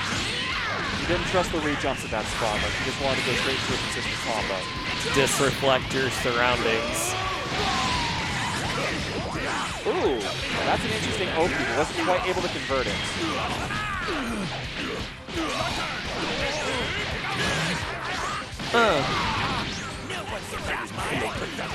No fly zone. This time, at the start of the set, Mangaka was blocking that. Hit him with the nutcracker. This time, he's actually not blocked it the last 2 times. Is he running low on energy? Is he looking for something else? Is the Genji Force blocking his vision? Teddy, with an aggressive round character start, takes his pressure, cross up, blocks all of it. Excellent defense and excellent pressure. He's just blocking. Teddy managed to regen assist. There was a huge stagger in there somewhere. Yeah, man. Well, I mean, it's all patience, right? Who's gonna break first? Patience, and he got out. Oh man. He ran out of patience pretty hard right there. Yeah. To get out of the sequence, and then he challenged plus frames after a vanish. When Teddy had just shown that he was taking the plus frames every time. Over here! Over here! Over here! Yes! He's trying to use the sparking, and it runs out.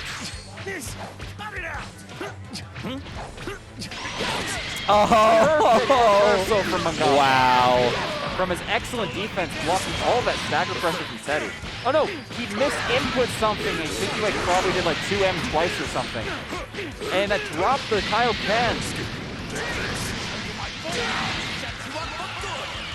backs a character down over a misinput in the Kaioken sequence. That's going to hurt. And Cell's actually the weakest 1v3 neutral character on Mangaka's team. This is a very bad spot to be in. As Teddy's likely going to blast Nice! What a clash! When you have this much of a disadvantage, you have to take risks. Mangaka saw a dash up and he challenged it. Oh my god! Caught him on the landing frame. Wow. Either the landing frame singular or Teddy was doing something like about to jump. Right, or mashing. Mangaka's blocked that cross-up perfectly. That cross-up's like, just borderline reactable, and he's managing to brew it. Yeah, this is a really hard, tough spot for Cell. You can't convert that without an assist. Stays up high after the perfect take. No, he gets caught by the key blast. Drops the combo, has a chance again. Jiren says no zoning. And then Jiren starts zoning. Oh wow, they buffed Ginyu's shoulder tackle assist. It traveled way farther than I remember. Oh, nice. Oh, I don't really remember all the changes they made to Ginyu. I mean, besides the There it charge. is. Damn. Mangaka has challenged multiple block vanishes that set, and none of them actually worked out for him, and he finally lost the character over a blocked vanish. Don't hide from me. Show me power befitting an emperor. Even the one time that Teddy didn't take the plus frames, he kept himself safe in case someone challenged his plus frames. Layers. Layers upon layers. Offense is a lot like onions. Oh yeah, as I feel like the main advantage Teddy has is he had some really, really incredibly high damage conversions on his characters. So what few setup touches he turned into massive strategic advantages. And he was willing to play really patient and slow and neutral. He never felt like he knew who the rushdown was and who the control was. Yeah. He's borrowing a little bit of Magic the Gathering strategy. Which honestly is pretty difficult to do in fighting games because we're here to press buttons. Everyone's the rushdown character. Mm-hmm. Exactly. Everyone's got so many offensive tools, but now with this new patch, we've gotten even more defensive tools, which is really nice. Aww. But it's funny because I think it's catered more to, people that don't like to block, but, you have to remember the majority of people who buy games don't go to tournaments. Right, exactly. Well, and in Dragon Ball, you just want to mash and do cool shit. So that's exactly the reason why the auto combo is such an important part of the game's design. Yeah. They want anyone to be able to sit down and have a fight that looks like a Dragon Ball anime, like something straight out of the anime. Also, they make the game like super aggressive in order to handle that, while also giving the strong defense, so you can have the idea of I have surpassed your limit, like just dodging every single attack. That's got thrown it. at you. And especially like with auto combo, and depending on which auto combo you have, if you got one that's got anti-air properties, if someone's just like doing like scrambly shit above you, you can just mash and you can catch them. So it's fun stuff. I do like how Teddy's entering this one with Super Saiyan Vegeta point, like I mentioned. I fucking love this character so much. I feel like he's underutilized. I made a team with him recently. The problem with him is that he's like got a very Season 1 design philosophy. Like, he's very straightforward, almost to a fault. Yeah, he's a very honest character. The buffs he's been given make him, his honesty, very powerful. Yeah. And he's also got incredibly good meter gain with his long key blast combos. And potentially the best active tag move in the game with his forward circle forward key blast spam special. I really want to see more of him. I also want to call out the adorable vote interaction that happened in the chats with CB Mangaka plus M. The holiday who be wedding now?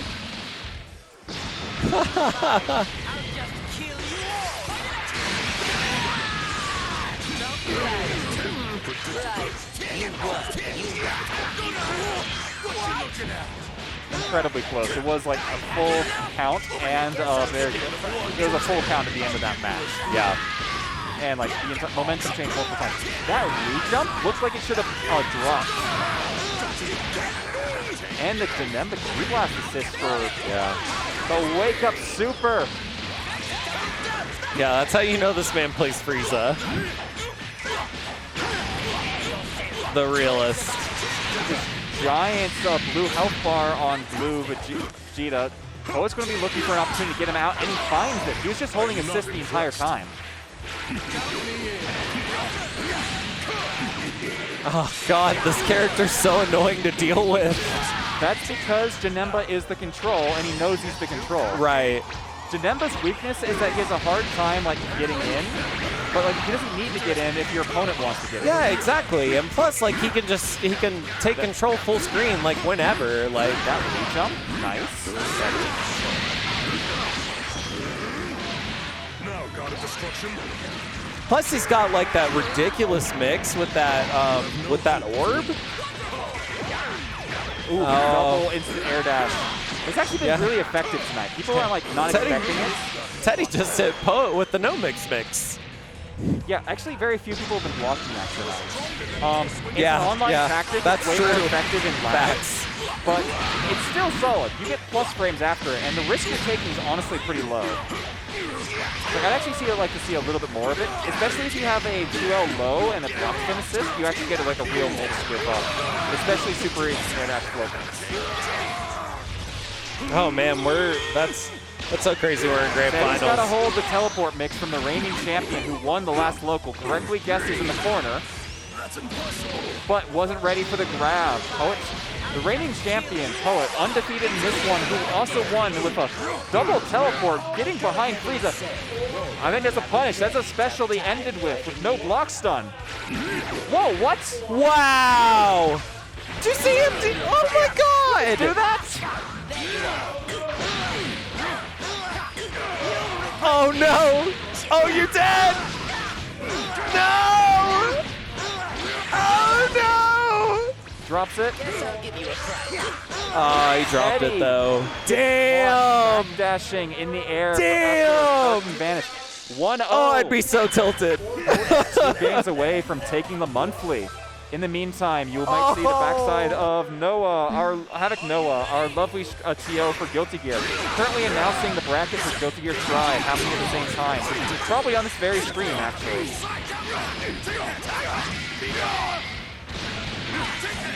Double instant overhead. Reflects the Nice flight. block. Poet Good blocks from Teddy. Teddy did a Damn. reversal dragon punch and got punished on the landing, even though it hit a assist. Oh God! In the re-jump, that was sick. I like the choice of Teddy to up-tech jump, but he tried pressing something on the way down, gets hit by the 2H. Is that enough? No, I don't think so. You know, I think Janemba can get an extra extension there. Like, he can manage. Oh, that did kill. Wow. Yeah. I think that Janemba can cancel the Spanish smash into his teleport, maybe double teleport, go for another extension there into a special active tag, and then like just do LLL from someone to get a knockdown. Maybe, yeah. So I mean, it would make slightly better sense to than use his teleports in your combo route. Yeah, exactly. So I kind of want to see a bit more research into that Janemba route if it works or not. That's be theory crafting. I don't play Janemba. Punch. You have no hope of winning. You have no hope of receiving this pizza delivery. Okay, Teddy's gonna even it up here. Doesn't even need a super to kill off of No, that. You got meterless 2L starter. That's unscaled.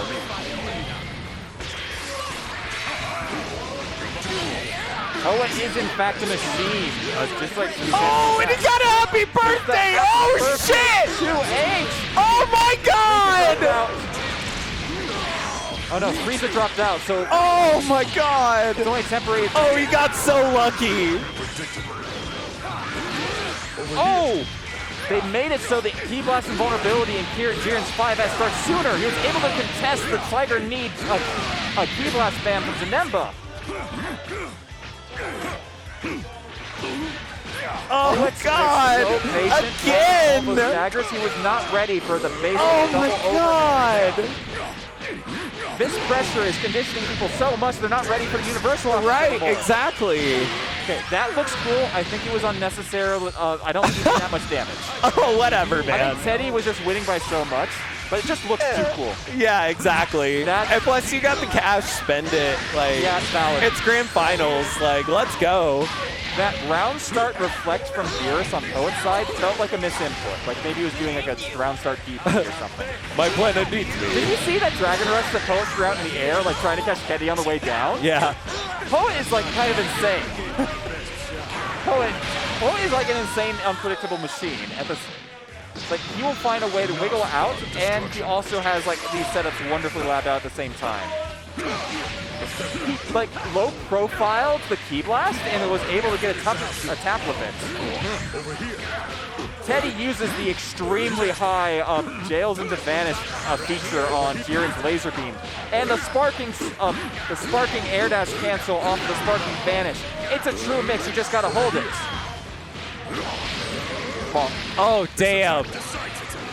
Damn. Teddy is one tap away from taking. Poet's gonna wake up with DP. One more mix. Oh, with the grab!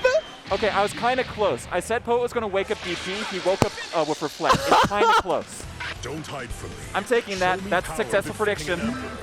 Anything else defiles the This is such a great game to watch. It is. It absolutely is. You guys did not see it at home, but I just fist bumped the co-commentator. He did. Let's do it again in 5 seconds. We'll fist bump all night on stream if you guys want us to. That was exactly 5 seconds away on that. And I'm wearing fingerless gloves, so it makes it that much cooler. Oh, yeah. Yeah, nice to escape the corner with the rocket kick. And on normal, like here we go, on the way down, trying to catch him in. Oh, 2-1 starter. That's going to be a meteorously dead. Oh, he's going to Sick. I love the use of Super Saiyan Vegeta on Teddy's team right Yeah. here. The rocket kick extends the corner. Yeah, this is so hype, bro. He uses the incredibly fast assist from Frieza to cover him immediately. Right. He crouches under the grab, Man. not ready to punish it. That is where I Goes think, for the mix, no block stun. Poet challenges it. He knows that thing's got no block stun. man, that's where I think like Super Saiyan Vegeta really shines is when he has assists backing him up. Exactly. The only problem with that is that you don't get his awesome badass assist. Yeah, you could put him in mid, but I don't know. He now Feels because of criminal active not tag, to use it. Because of active tag, he always has it. He can just call it. He turns into the assist at any time by using it himself. It's true, but like I guess I'm singing in terms of like, you know, how I like to structure teams. He works really good just about anywhere though. I think he works best with an assist behind him. I agree. At least one. At least one because assist. He actually gets nearly base Vegeta's level of mix, actually. But right rocket kick is actually the exact same mix that base Vegeta gets. Oh, wow. See, I actually didn't know that. He also has the standard Super Dash plus assist because he's got a low 2L. He actually has, like, solid true block string miss if he's got an assist behind him. And humorously, he only needs 28 frames of assist, so you can use blue Vegeta to set up yellow Vegeta's assist mix. Oh, he wasn't ready. Hopefully you guys aren't hearing the lovely loud Noah voice shouting over, having Noah shouting over. Yeah, it might be breaking your eardrums, but you know. He's like shouting over an entire arcade to try and get this good to be a stride pool organized. Yeah. Oh, and I'm also shouting, so you know it'd be like that. I mean, this is a hype game. You should be shouting. Yeah. As we're waiting for it. You know. Yeah, here we go. The esports. Oh! Show me the esports. The air dash cancel cross up in the air. Eddie like walked forward expecting a cross up there as well. He's not gonna get the chance. Just checking, Mustachio. You're not in Strive? Dead. What? Just checking, Mustachio. You're not in Strive? No. Neither am I. I didn't sign up for Strive either. So we can just keep being hyped.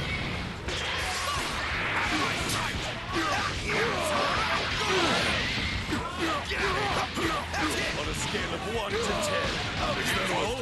Okay. Excellent blocks from Teddy. Nice teleport. Oh! Damn, the vanish, the counter vanish. So he used guard cancel to escape the corner. Anything except a jab that's staggered into nothing, the solo guard cancel is going to work there. Right. And it's really hard to react to it with Vanish even though you can. But Poet was ready, waiting, and he has Sparking available to not only respect the Vanish, but Sparking Vanish to get a full punish off of it. Yeah. That's actually really hard to pull off consistently. Beautiful. Because of how fast the solo guard cancel is. Oh, that was mad hype. Yeah, like you can do a teleport after the Vanish smash. That's Yeah, what I'm saying. mad hype. But he dropped the combo afterwards. Yeah, unfortunate. Shoot! God! Nemba! Yo, that move is so busted, bro. Anti-air properties? Yeah, dude, it's ridiculous. I'm telling you. Like, this character has to die. EX Dragon Punch goes and reverses into the corner. Nice, and it put him back in the. He reclaimed the corner, but lost it, and now he finds himself in the corner. And he pressed the button. And he also finds himself dead. Respect the plus frame. Yeah.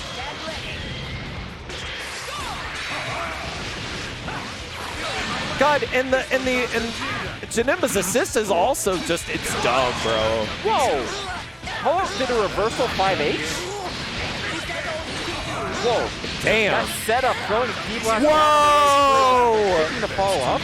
This neutral from Beerus is wonderful. Damn! I'm still not convinced about the blue Vegeta on the team, but the Janemba Beerus shell is wonderful for Poet. Right yeah! Now. It's putting so much Holy work. shit! Oh, he almost made it sparking too.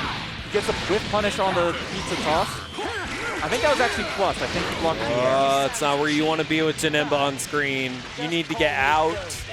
Oh, that's fine. Oh, Oh my god! the assist, the projectile counter from Janemba. I think he gets a kill here. Oh, he dropped No, it not twice. if you drop the... Dropped it 2 ways to Sunday. And Teddy just does... Hey, you ready? You ready, kid? Yeah, PR. I personally would have liked to see tag. Oh my god! I would. No, he's not dead. No way. No way. No.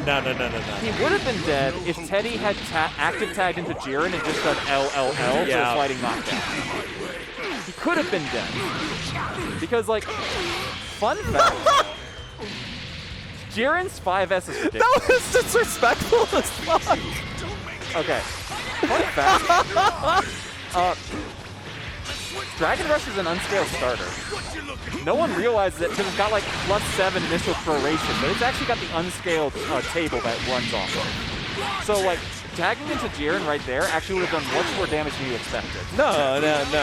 I'm with you on it. Oh damn. Tagged empty low. Bless. Let me bless your toes, my guy. Let me bless your nothingness. Be gone. Okay. Damn mortals. Contribute to our zero mortal plan. Now that they buffed Goku Black and that he makes actual anchor material now, the triple Kami team is wonderful. Like Zamasu, Beerus, and Black. Yeah, I'm with you on that. I really like that team combination. I actually recently... Oh, the cross-ups from Frieza. Oh, damn! The 3 jumps, too! God, look at the damage! I think that was a reset. I heard a counter hit after... Oh! That was a reset. And he got into unscaled 1. Yo, that was sick! But that was still really... Let's fucking go! Poet is a single vanish of damage away from taking the puck. Oh my god! That? What? Oh my god! That's how he takes it? The setup move? Poet wins the grand finals as Poet takes the monthly. God damn! Maybe I'll release a bit more next time. As I tried to shout that as loudly as possible, because our TO for Strive wants to know when the stream's available for Strive stuff. Okay. Yo, that was fucking awesome. Okay. Whoa. So he won that with the setup move, doing the orbs in all directions? Yeah. Oh my god. I have not seen that before as a game winner. Wow. I know, that was so hype, right?